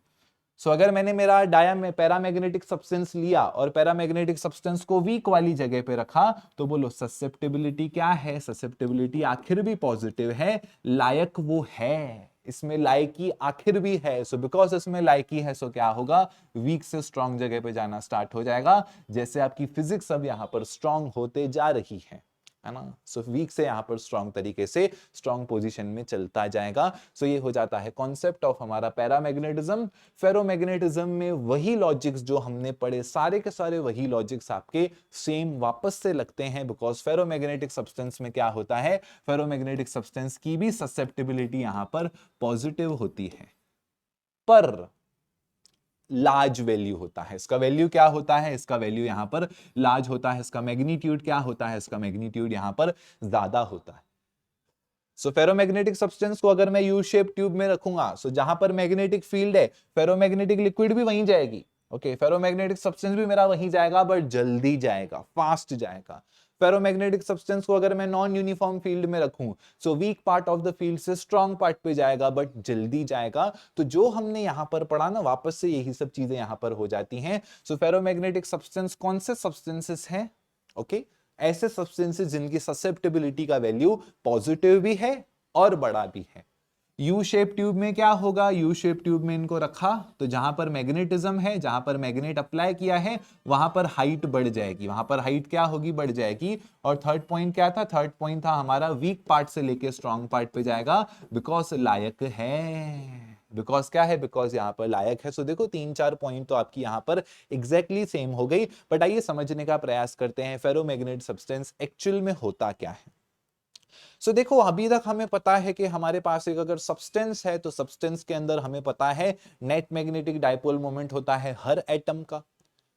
पर एट द सेम टाइम आपको पता है हर एटम के बारे में इंडिविजुअली पढ़ना पॉसिबल ही नहीं है। हम ऐसा कभी नहीं कर सकते हैं कि हर एटम के बारे में हम इंडिविजुअली पढ़ रहे हैं, ऐसा पॉसिबल है ही नहीं। तो हम लोग क्या करते हैं, हम लोग थोड़ी सी यहाँ पर दीवार बनाते हैं। क्या बनाते हैं, हम लोग यहाँ पर एक दीवार अज्यूम करते हैं, जिस दीवार को हम कहते हैं डोमेन वॉल्स। क्या अज्यूम करते हैं हम लोग, दीवार को अज्यूम करते हैं domain walls. Okay, so domain walls क्या है, डोमेन वॉल्स एक प्रकार की बाउंड्री है।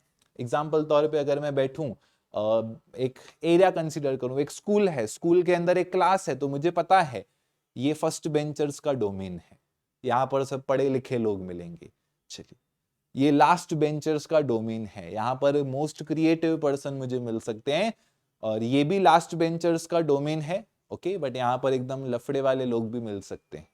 So basically, instead of studying the whole atom, whole structure as a whole, तो हम एक imaginary domain wall बना देते हैं जिसका साइज बहुत छोटा होता है। इसका साइज 10⁻⁻⁶ मीटर क्यूब के आसपास कुछ दिया गया है टेक्स्ट बुक में। सो वो डेटा वहां से आप एक बार रीड कर सकते हो, क्योंकि उसमें बहुत कुछ भर भर के दिया है। तो जो 5 पॉइंट आपको अच्छा लगता है लिखो, जो इंपॉर्टेंट है वो मैंने यहां पर बताया है।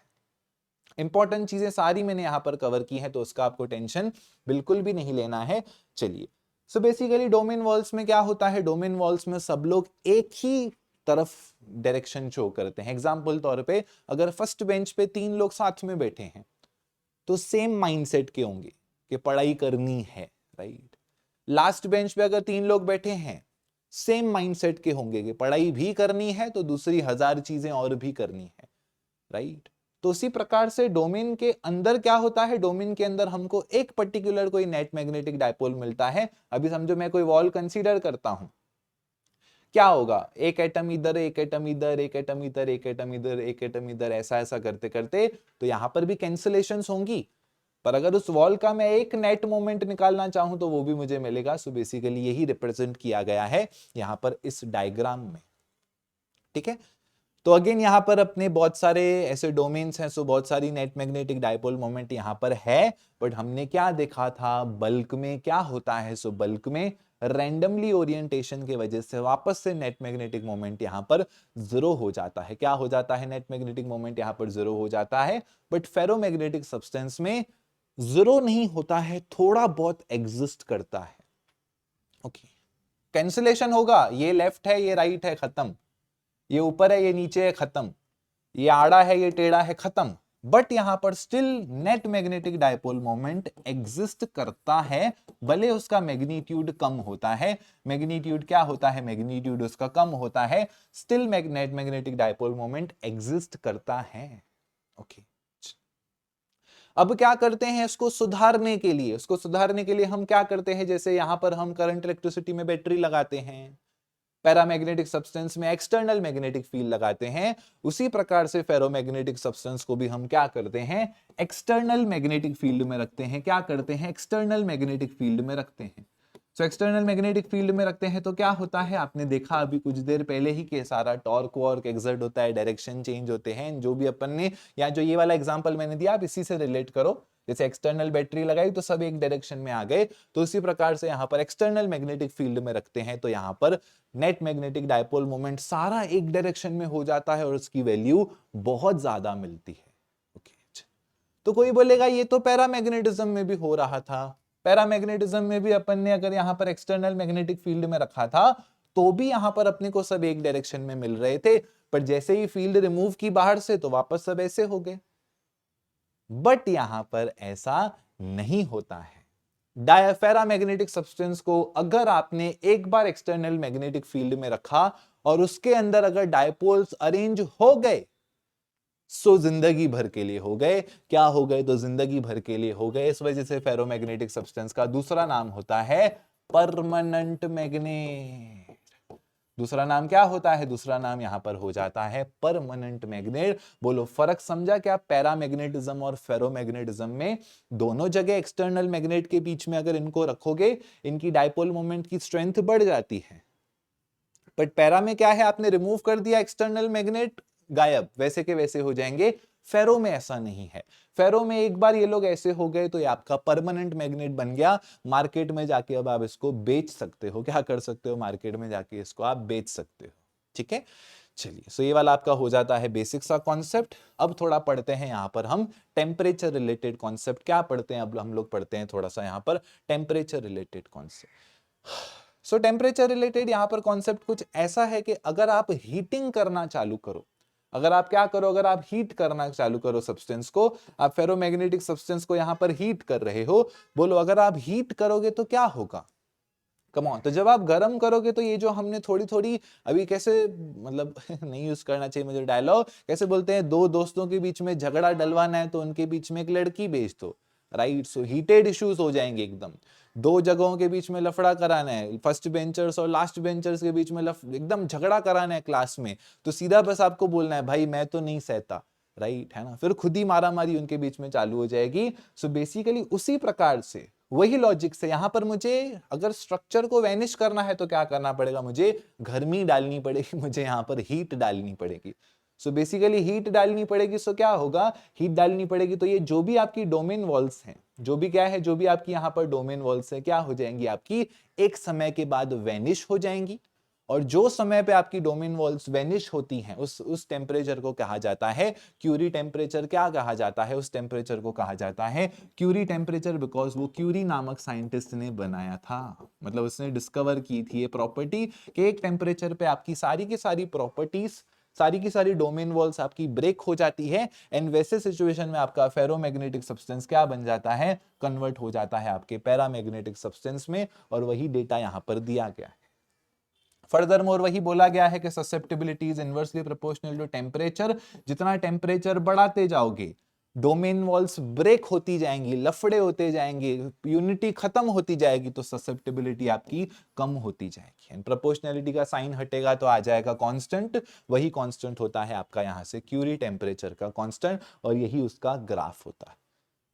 ग्राफ में कुछ भी खास बात नहीं है, टेम्परेचर बढ़ा रहे हैं, ससेप्टिबिलिटी घट रही है। बट ससेप्टिबिलिटी देखो लीनियरली नहीं घटती है, थोड़ा सा अलग फॉर्मेट में यहां पर घटती है। सो मेरे हिसाब से यहां पर हमने अच्छा खासा पढ़ लिया।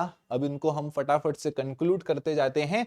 चलिए, सो पहले हम बात करेंगे यहाँ पर डायामैग्नेटिक सब्सटेंस के बारे में, फिर हम बात करेंगे यहाँ पर पैरामैग्नेटिक सब्सटेंस के बारे में, फिर हम बात करेंगे यहाँ पर, क्योंकि टेक्स्ट बुक में ना बहुत दिया है, ओके बहुत ज्यादा दिया है टेक्स्ट बुक में। अब इतना दिया है ना तो फिर कहीं ना कहीं वो लैक ऑफ कॉन्फिडेंस आ जाता है कि मैं आखिर एग्जाम में याद करूं तो क्या करूं, है ना? तो यहाँ पर फेरामैग्नेटिक सब्सटेंस के बारे में पहले पहले क्या लिखना है? पहले पहले लिखना है यहाँ पर हमें डेफिनेशन। क्या लिखना है? पहले पहले हमें यहाँ पर लिखना है डेफिनेशन। चलिए, सो डायमैग्नेटिक सब्सटेंसेस कौन से सब्सटेंसेस हैं? तो आपके इवन वाले सब्सटेंसेस हैं जिनमें कुछ भी यूनिटी नहीं है। डायपोल मोमेंट आपके जो एक्सप्लेनेशन मैंने दिया, आपका डायपोल मोमेंट यहाँ पर 0 हो जाता है।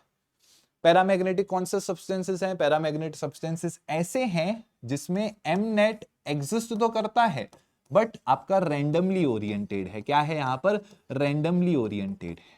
बिकॉज यहाँ पे वो रैंडमली ओरिएंटेड है, उसके वजह से क्या हो जाता है? उसके वजह से आपका एम नेट यहाँ पे 0 ही हो जाता है। फेरोमैग्नेटिक सब्सटेंस कौन से हैं? फेरोमैग्नेटिक सब्सटेंसेस ऐसे हैं जिसमें हमारा नेट डायपोल मोमेंट यहाँ पर एग्जिस्ट करता है। क्या करता है? यहाँ पर एग्जिस्ट करता है। ससेप्टिबिलिटी यहाँ पर क्या है? ससेप्टिबिलिटी नेगेटिव है।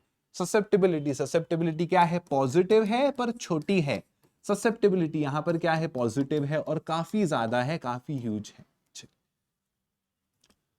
Non uniform magnetic field. So non uniform magnetic field मैंने क्या की है? यहाँ पर अप्लाई की है। इसकी लायकी है ही नहीं, तो इसको स्ट्रॉन्ग पार्ट में भी रखूंगा, कहाँ चले जाएगा? चले जाएगा हमारे वीकर पार्ट में। इसको वीक पार्ट में रखूंगा, कहाँ चला जाएगा? चला जाएगा स्ट्रॉन्ग पार्ट में। और इसका भी यहाँ पर क्या हो जाएगा? ससेप्टिबिलिटी पॉजिटिव है, सो ये भी वीक से लेके कहाँ चले जाएगा? चले जाएगा यहाँ पर strong part. YouTube. So YouTube में क्या होगा? यूट्यूब में आपका बेसिक सा लॉजिक है, जहां पर मैग्नेटिक आर्म है, राइट? सो ये मैं मैग्नेटिक आर्म के लिए लिख रहा हूं। मैग्नेटिक आर्म की हाइट क्या हो जाएगी? मैग्नेटिक आर्म की हाइट घट जाएगी। यहाँ पर मैग्नेटिक आर्म की हाइट बढ़ जाएगी बिकॉज वो स्ट्रॉन्ग पार्ट है। सो स्ट्रॉन्ग पार्ट में ये लोग जाने की वैसे भी कोशिश करते हैं, सो यहाँ पर हाइट बढ़ जाए।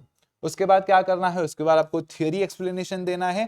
थियरी एक्सप्लेनेशन में यहाँ पर लोकल ट्रेन वाला एग्जाम्पल, जो मैंने आपको लोकल ट्रेन वाला एग्जांपल दिया था। उसके बाद क्या है, उसके बाद पैरामैग्नेटिज्म में कौन सा एग्जांपल देंगे? सो पैरामैग्नेटिज्म में अपन बैटरी वाला एग्जांपल देंगे, राइट, बैटरी और इलेक्ट्रॉन्स वाला एग्जांपल, और सेम एग्जांपल अपना यहाँ पर भी चलेगा। सो यहाँ पर भी आपका सेम एग्जांपल के वो कन्वर्ट हो जाते हैं, एक ही डायरेक्शन में उनका अलाइनमेंट यहाँ पर हो जाता है। उसके बाद बताना है कि ये हमारे परमानेंट मैग्नेट्स होते हैं। परमानेंट मैग्नेट के साथ अपने को यहाँ पर डोमेन वॉल का कॉन्सेप्ट बताना है। सो परमानेंट मैग्नेट बताना है, डोमेन वॉल बताना है, बहुत सारी चीजें बतानी है, राइट। चलिए, जबकि यहाँ पर ऐसा कुछ भी नहीं है, यहाँ पर ऐसा कुछ भी नहीं है, और यहाँ पर तो आपका बेसिक सा पार्ट है, इसका एप्लीकेशन वाला। एंड फाइनली आपको यहाँ पर एग्जांपल्स बताने हैं जो हर स्लाइड में मैंने यहाँ पर लिखे हैं, ठीक है। सो एग्जांपल्स हर स्लाइड में लिखे तो थे, जितना मुझे याद है एग्जांपल्स आपको हर जगह के बताने हैं। सो ये मिनिमम 1 2 3 4 5 6 7 पॉइंट्स इधर ही हो गई। अभी 7 पॉइंट्स में मैंने कुछ भी नहीं बताया, ये ग्राफ नहीं बताया है अब तक, राइट, और ये सब ना फॉर्मूलाज का पार्ट भी है इसमें, राइट। सो इसमें एग्जांपल्स हैं, फिर फॉर्मूलाज का पार्ट है, सो बहुत सारी चीजें यहाँ पर हमारी हो जाती है। सो बेसिकली यहाँ पर एक पैरामैग्नेटिज्म का भी फॉर्मूला आता है, वो हमारा थोड़ा सा स्किप सा हो गया, देख लेते हैं, कुछ भी नहीं है, तो बेसिक सा ही पार्ट है। चलिए, सो मैग्नेटाइजेशन, क्यूरी ने ही अगेन कहा कि मैग्नेटाइजेशन, सॉरी, ये डायामैग्नेटिक सब्सटेंस के लिए है ना, ये एक्चुअली पैरामैग्नेटिक सब्सटेंस में आएगा। सो फॉर पैरामैग्नेटिक सब्सटेंस, ठीक है, पैरामैग्नेटिक सब्सटेंस के लिए फॉर्मूला है, किसने बनाया है? सो अगेन क्यूरी ने ही बनाया है, ओके। सो बेसिकली क्या कहा क्यूरी ने? वही कहा कि मैग्नेटाइजेशन डायरेक्टली प्रोपोर्शनल है मैग्नेटिक फील्ड को। ये तो हम ऑलरेडी देख चुके थे, बट हमने इसका उल्टा देखा था कि B is directly proportional to M, है ना, और प्रोपोर्शनलिटी की साइन हटाया था तो μ0 आया था। यहाँ पर M is directly proportional to B। उसी तरीके से M is inversely proportional to T। अभी अभी देखा, टेम्परेचर बढ़ाएंगे स्ट्रक्चर ब्रेकडाउन होते जाता है स्ट्रक्चर का, तो ऐसे सिचुएशन में हम कुछ नहीं कर सकते हैं, प्रोपोर्शनलिटी का साइन हटेगा, आ जाएगा क्यूरीज कांस्टेंट। बी का फॉर्मूला अभी अभी देखा सोलेनॉइड के लिए, सो यही फॉर्मूला यहाँ पर सब्स्टिट्यूट करेंगे। M/H यहाँ पर एक साइड करेंगे बिकॉज मुझे काय फाइंड करना है, सो दैट्स इट, यही हो जाता है यहाँ से मेरा फाइनल फॉर्मूला। रिलेशन मिल जाता है काय इज इनवर्सली प्रोपोर्शनल टू यहाँ पे टेम्परेचर के बराबर, और इसका ये वाला रिलेशन सिर्फ मैंने यहाँ पर लिखा है, ओके, जो हमारा लास्ट में यूज हुआ था उस डेरिवेशन। सो ये डेरिवेशन अपनी ऐसे जाती है यहाँ तक, ठीक है, यही आपका फाइनल डेरिवेशन है, और ये इसका यहाँ से कंक्लूजन है। फाइनली बढ़ते हैं आगे की तरफ एंड डिस्कस करते हैं द फाइनल पार्ट, जिसका नाम है द हिस्टेरिसिस कर्व। क्या नाम है? तो इस पार्ट का नाम है हिस्टेरिसिस लूप। समझने में बहुत ज्यादा ब्यूटीफुल सा है, बिना देरी के करते हैं हम स्टार्ट। चलिए, सो हिस्टेरिसिस लूप हमें क्या बताता है? सो हिस्टेरिसिस लूप हमें बताता है एक फेरोमैग्नेटिक सब्सटेंस का नेचर कैसा है, वो कैसा है वास्तव में, कैसे उसमें मॉडिफिकेशंस ला सकते हैं, कैसे उसको मैग्नेटाइज हम कर सकते हैं। अब ये लूप समझने से पहले हल्का सा आपको आइडिया होनी चाहिए regarding the experiment. So experiment हमारा रियल लाइफ में कुछ इस प्रकार से दिखता है, ओके। ये मैंने हॉल इफेक्ट करके एक्सपेरिमेंट है आप लोगों को दिखाया है। जब इंजीनियरिंग में आप लोग आएंगे, सो इंजीनियरिंग में हॉल इफेक्ट सारी यूनिवर्सिटीज में, आप मुंबई में आओ मेरे साथ, पुणे में आओ, जो भी यूनिवर्सिटी में आप ज्वाइन करो महाराष्ट्र में, सब यूनिवर्सिटीज में हॉल इफेक्ट आता है, वहां पर मैं आपको वापस से पढ़ाता ही हूँ ये सब चीजें, ओके। पर अगर ये लेक्चर देखा रहेगा तो कम से कम मेरा थोड़ा स्ट्रेस कम होगा, नो डाउट। वहां बेसिक से वापस कराना ही पड़ता है बिकॉज आते आते आप लोग सब भूल जाते हो। सो ये बेसिकली हमारा वैसा ही सेटअप है। तो आप देख सकते हो हिस्टेरिसिस एक्सपेरिमेंट का सेटअप कितना ज्यादा यहाँ पर कॉम्प्लिकेटेड है। सो ये हमारे होते हैं दो बड़े मैग्नेट्स, जिनको हम कहते हैं एक्सटर्नल मैग्नेटिक फील्ड। इन दो बड़े मैग्नेट्स के बीच में हम छोटा सा यहाँ पर रखते हैं हमारा फेरोमैग्नेटिक सब्सटेंस, एंड उसके बाद यहाँ से वैल्यूज चेंज करते करते हम लोग रीडिंग्स लेते जाते हैं। तो ये हो जाता है हमारा यहाँ पर एक्सपेरिमेंटल प्रोसेस। आइए समझने का यहाँ से हम प्रयास करते हैं। सो एक्स एक्सिस पे हम लोग प्लॉट करते हैं यहाँ पर हमारा H, ओके। H का मतलब होता है मैग्नेटिक इंटेंसिटी जो हम लोग प्रोवाइड करते हैं। कौन प्रोवाइड करता है? हम लोग प्रोवाइड करते हैं। मैं नॉब को चेंज करते जाऊंगा, मैग्नेटिक इंटेंसिटी यहां पर चेंज होती जाती है। अंदर में क्या रखा है? अंदर में यहां पर रखा है एक फेरोमैग्नेटिक सब्सटेंस। तो अंदर में हमने यहां पर रख दिया है एक फेरोमैग्नेटिक सब्सटेंस। अब फेरोमैग्नेटिक सब्सटेंस हमने अंदर में रख दिया है, सो बेसिकली उसके अंदर कुछ ना कुछ मैग्नेटिक फील्ड डेवलप होती जाएगी। तो जो मैग्नेटिक फील्ड बी डेवलप हो रही है, ये है उसका ग्राफ। सो वाई एक्सिस पे मेरा बी है जो वहां पर डेवलप हो रही है फील्ड। एक्स एक्सिस पे क्या है? एक्स एक्सिस पे यहां पर है एच, जो कि मेरी फील्ड यहां पर मैं यहां से प्रोवाइड कर रहा हूं। पहले कुछ भी मैग्नेटिज्म यहां पर नहीं है, सो मेरा ग्राफ का वैल्यू यहां पर एकदम 0 के बराबर है। धीरे धीरे क्या कर रहा हूं, धीरे धीरे मैं यहां से नॉब बढ़ाते जा रहा हूं। क्या कर रहा हूं, धीरे धीरे नॉब बढ़ाते जा रहा हूं। सो अंदर में क्या हो रहा है, अंदर में ऐसे डायपोल्स अरेंज होते जा रहे हैं। अंदर में क्या हो रहे हैं, अंदर में पहले रैंडमली थे डायपोल्स, सो डायपोल्स रैंडमली थे, सो नेट मैग्नेटिक मोमेंट 0, यहाँ होगी भी तो 0.1 के बराबर, मतलब ना बराबर। धीरे धीरे जैसे जैसे मैं एच बढ़ा रहा हूं, क्या हो रहा है, डायपोल्स मेरे यहाँ पर अरेंजमेंट में आना स्टार्ट हो रहे हैं। डायपोल्स क्या हो रहे हैं, मेरे यहाँ पर थोड़े थोड़े, ज्यादा नहीं, थोड़े थोड़े अरेंजमेंट में यहाँ पर आना स्टार्ट हो रहे हैं। तो मेरा ग्राफ कैसा होता है, मेरा ग्राफ यहाँ से बढ़ते जाता है। ग्राफ मेरा क्या होता है, यहाँ से बढ़ते जाता है। अब ग्राफ बढ़ते जाएगा, एक समय तो ऐसा आएगा जब सारे के सारे मेरे डायपोल्स अरेंज हो चुके हैं। कम ऑन, एक समय तो ऐसा आएगा जब सारे के सारे डायपोल्स मेरे यहां पर अरेंज हो चुके हैं। तो बेसिकली जब सारे के सारे मेरे डायपोल्स अरेंज हो जाएं, तब मेरी मैग्नेटिक फील्ड हो जाती है मैक्सिमम, और मेरा ग्राफ यहां पर हो जाता है सैचुरेट। ग्राफ क्या हो जाता है, ग्राफ हो जाता है हमारा सैचुरेट। ओके, सैचुरेट का मतलब होता है मैक्सिमम अचीव हम कर चुके हैं, जितने भी डायपोल्स थे सबको हम यहां पर अरेंज कर चुके हैं। सो देखो ये जो आपका ये वाला पॉइंट है, ये आपका उसी को रिप्रेजेंट करता है। क्या करता है, ये वाला पॉइंट आपका उसी को रिप्रेजेंट करता है। बस ये लोग आगे नहीं बनाते हैं क्योंकि डायग्राम फिर थोड़ा सा हैंडसम नहीं लगता है। ओके चलिए, सो फिर क्या करता हूं, फिर मैं यहां पर मैग्नेटिक फील्ड को अब एच की वैल्यू कम करते जाता हूं। एच की वैल्यू क्या करता हूं, एच की वैल्यू मैं यहां से कम करते जाता हूं। सो जब मैं एच की वैल्यू कम करते जाता हूं, सो आइडियली स्पीकिंग ये वैल्यू, जैसा ग्राफ मेरा सीधा गया था वैसा ही ग्राफ मेरा अंदर आना चाहिए। पर आप लोगों ने पढ़ा था, मैंने आपको पढ़ाया था कि ferromagnetic substances are permanent magnets. ओ हो, सो परमानेंट मैग्नेट्स हैं। परमानेंट मैग्नेट्स का क्या मतलब होता है, परमानेंट मैग्नेट्स का मतलब होता है मैग्नेटिज्म उनके अंदर में अब आ चुका है, वापस कभी जिंदगी में वो जीरो नहीं होंगे। ओके, वापस कभी वो जिंदगी में जीरो नहीं होंगे। सो बेसिकली अब एच की वैल्यू मैं घटाते जा रहा हूं। एच की वैल्यू क्या कर रहा हूं, घटाते जा रहा हूं।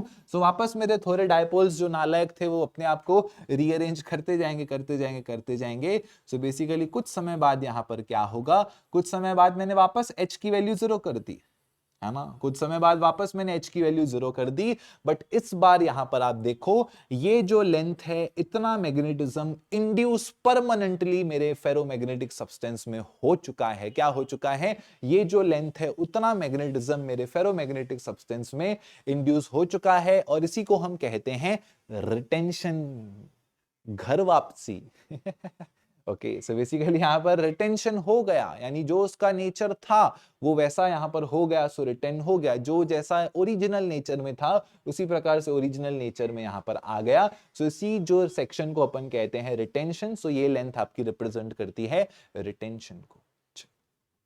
सो यहां पर मैंने एच की वैल्यू 0 थी, एच की वैल्यू मैंने बढ़ाई, एच की वैल्यू मैंने कम की। सो ये हो जाता है मेरा फर्स्ट सेक्शन। यहां पर क्या हो जाता है, ये हो जाता है मेरा फर्स्ट सेक्शन। अज्यूम करता हूं मेरा डायपोल मोमेंट था कुछ, मैंने एक्सटर्नल मैग्नेटिक फील्ड रखी थी कुछ इस प्रकार से। अब क्या करता हूं, अब मैं पोल्स ही रिवर्स कर देता हूं। ओके, क्या कर देता हूं मैं, नॉब ही रिवर्स कर देता हूं। नॉब को यहां से अब दूसरे डायरेक्शन में, इधर से पोलैरिटी चेंज कर देता हूं। ऐसा ठक बटन दबा के पोलैरिटी चेंज कर देता हूं। बटन दबा के अगर मैं पोलैरिटी चेंज करूंगा, सारे पोल्स मेरे रिवर्स हो जाएंगे। क्या हो जाएंगे, सारे पोल्स मेरे यहां पर रिवर्स हो जाएंगे। सो साउथ यहां आ जाएगा और नॉर्थ यहां आ जाएगा। ओके, साउथ यहां आ जाएगा और नॉर्थ वहां आ जाएगा, यानी ये पोल्स अब रिवर्स होना स्टार्ट हो जाएंगे।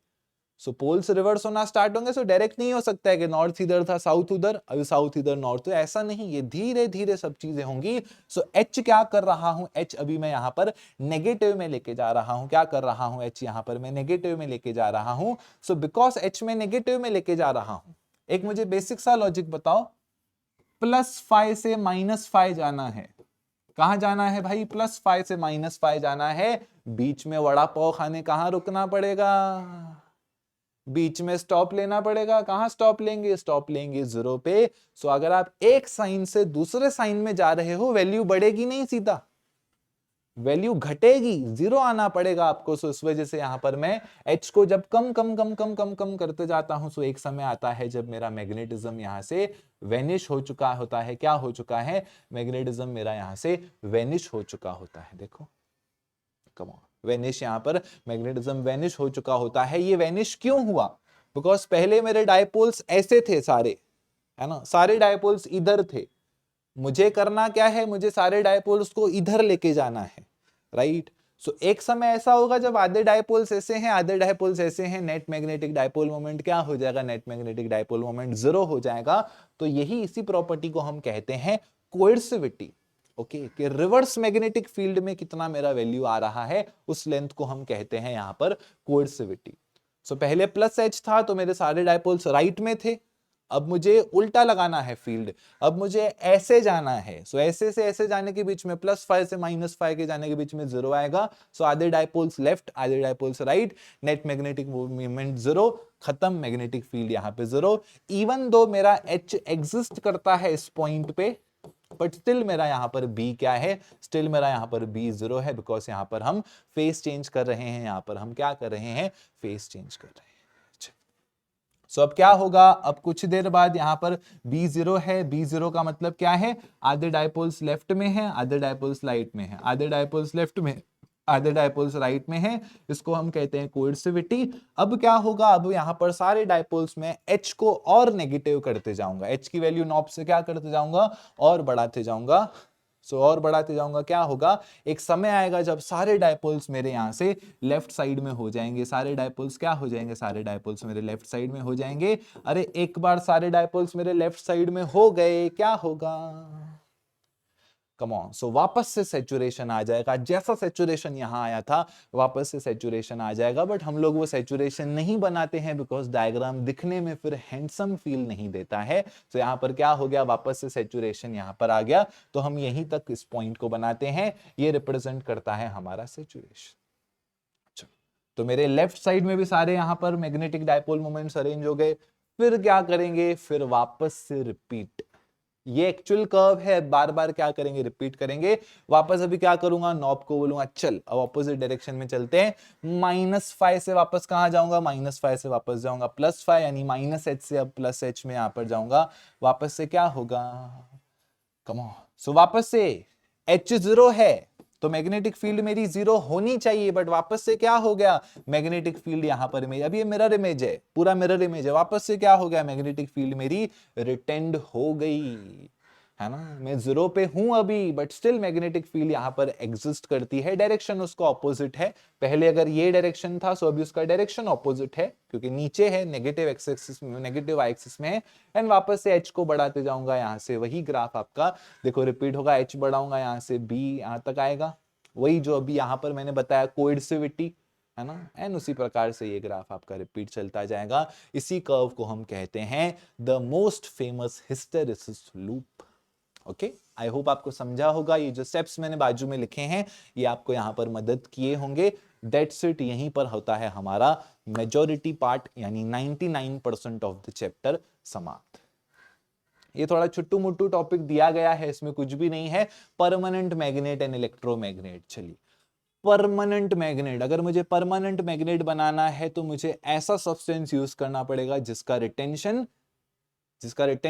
ज्यादा हो, जिसका रिटेंशन क्या हो, जिसका रिटेंशन यहां पर ज्यादा हो के, बिकॉज परमानेंट मैग्नेट है, सो रिटेंशन उसका ज्यादा होना चाहिए। ऐसा नहीं दुकान से मैं लेके गया, दुकान से घर लेके गया, मैग्नेटिज्म खत्म हो गया। सो परमानेंट मैग्नेट्स का रिटेंशन ज्यादा। इलेक्ट्रोमैग्नेट बनाना है, सो रिटेंशन कम। इलेक्ट्रोमैग्नेट दुकान पे गया, बोला भैया 200 का मैग्नेट देना, 200 का मैग्नेट लिया, 1 टेस्ला मैग्नेटिक फील्ड थी, कबर्ड पे चिपकाया, मैग्नेटिज्म उसके अंदर आ गया, मैग्नेट बन गया 2 टेस्ला का, अरे बाप रे। नीचे रखा, किसी चूड़ी पे मैग्नेट चिपक गया, मैग्नेटिज्म उसने रिटेन कर लिया, रिटेंशन ज्यादा है, मैग्नेट बन गया 2.5 टेस्ला का, अरे बाप रे। ऐसा करते करते मैग्नेटिज्म बढ़ते जाएगा, रिटेंशन वो लेते जाएगा, कल को डिवाइस मोबाइल पे चिपक गया, मोबाइल को ब्लास्ट कर देगा। सो परमानेंट मैग्नेट्स का रिटेंशन ज्यादा, इलेक्ट्रोमैग्नेट्स का रिटेंशन यहां पर कम, ठीक है। और यही चीज उन्होंने यहां पर बताई है। उसके बाद बताया है magnetic shielding. So magnetic shielding यहां पर क्या होती है, एग्जांपल तौर पे एक्सटर्नल मैग्नेटिक फील्ड में मैंने सॉफ्ट फेरोमैग्नेट यहां पर रखा है। सो फेरोमैग्नेट की प्रॉपर्टी क्या है, मैग्नेटिक लाइंस कहां जाएंगी, मैग्नेटिक लाइंस जाएंगी वीकर पार्ट से स्ट्रॉन्गर पार्ट की तरफ। तो अंदर कुछ है ही नहीं, अंदर ये हॉलो है, सो अंदर अगर हॉलो है सो अंदर वीक मैग्नेटिक फील्ड है। यहां पर तो मैग्नेटिक फील्ड है, यहां पर अंदर हॉलो है, बट यहां पर तो मेरा पूरा का पूरा सरफेस है, राइट, है ना, ये तो मेरा पूरा का पूरा रीजन है। सो ये रीजन है तो ये स्ट्रॉन्ग पार्ट है, ये वीक पार्ट है। सो लाइंस कहां जाती हैं? लाइंस कभी भी जाती हैं स्ट्रॉन्ग पार्ट में फेरोमैग्नेटिज्म में। सो यहां पर एक प्रकार से ऐसे शील्ड बन जाती है कि अंदर लाइंस नहीं जाके सारी लाइंस मेरे से सरफेस पे यहां पर पड़ी रह जाती हैं। चलिए, सो इसी प्रकार से हमारा यहाँ पर मैग्नेटिक मटेरियल्स का चैप्टर होता है समाप्त। चैनल को सब्सक्राइब नहीं किया है कर दो, आपकी जिम्मेदारी है करना। वीडियोस को शेयर नहीं किया है कर दो, जिम्मेदारी है आपकी करना। एंड सारी चीजें डिस्क्रिप्शन में गिवन है। MHT CET बैचेस हमेशा साल भर में जब भी आप ये वीडियो देखोगे ऐप पे चलती रहती हैं।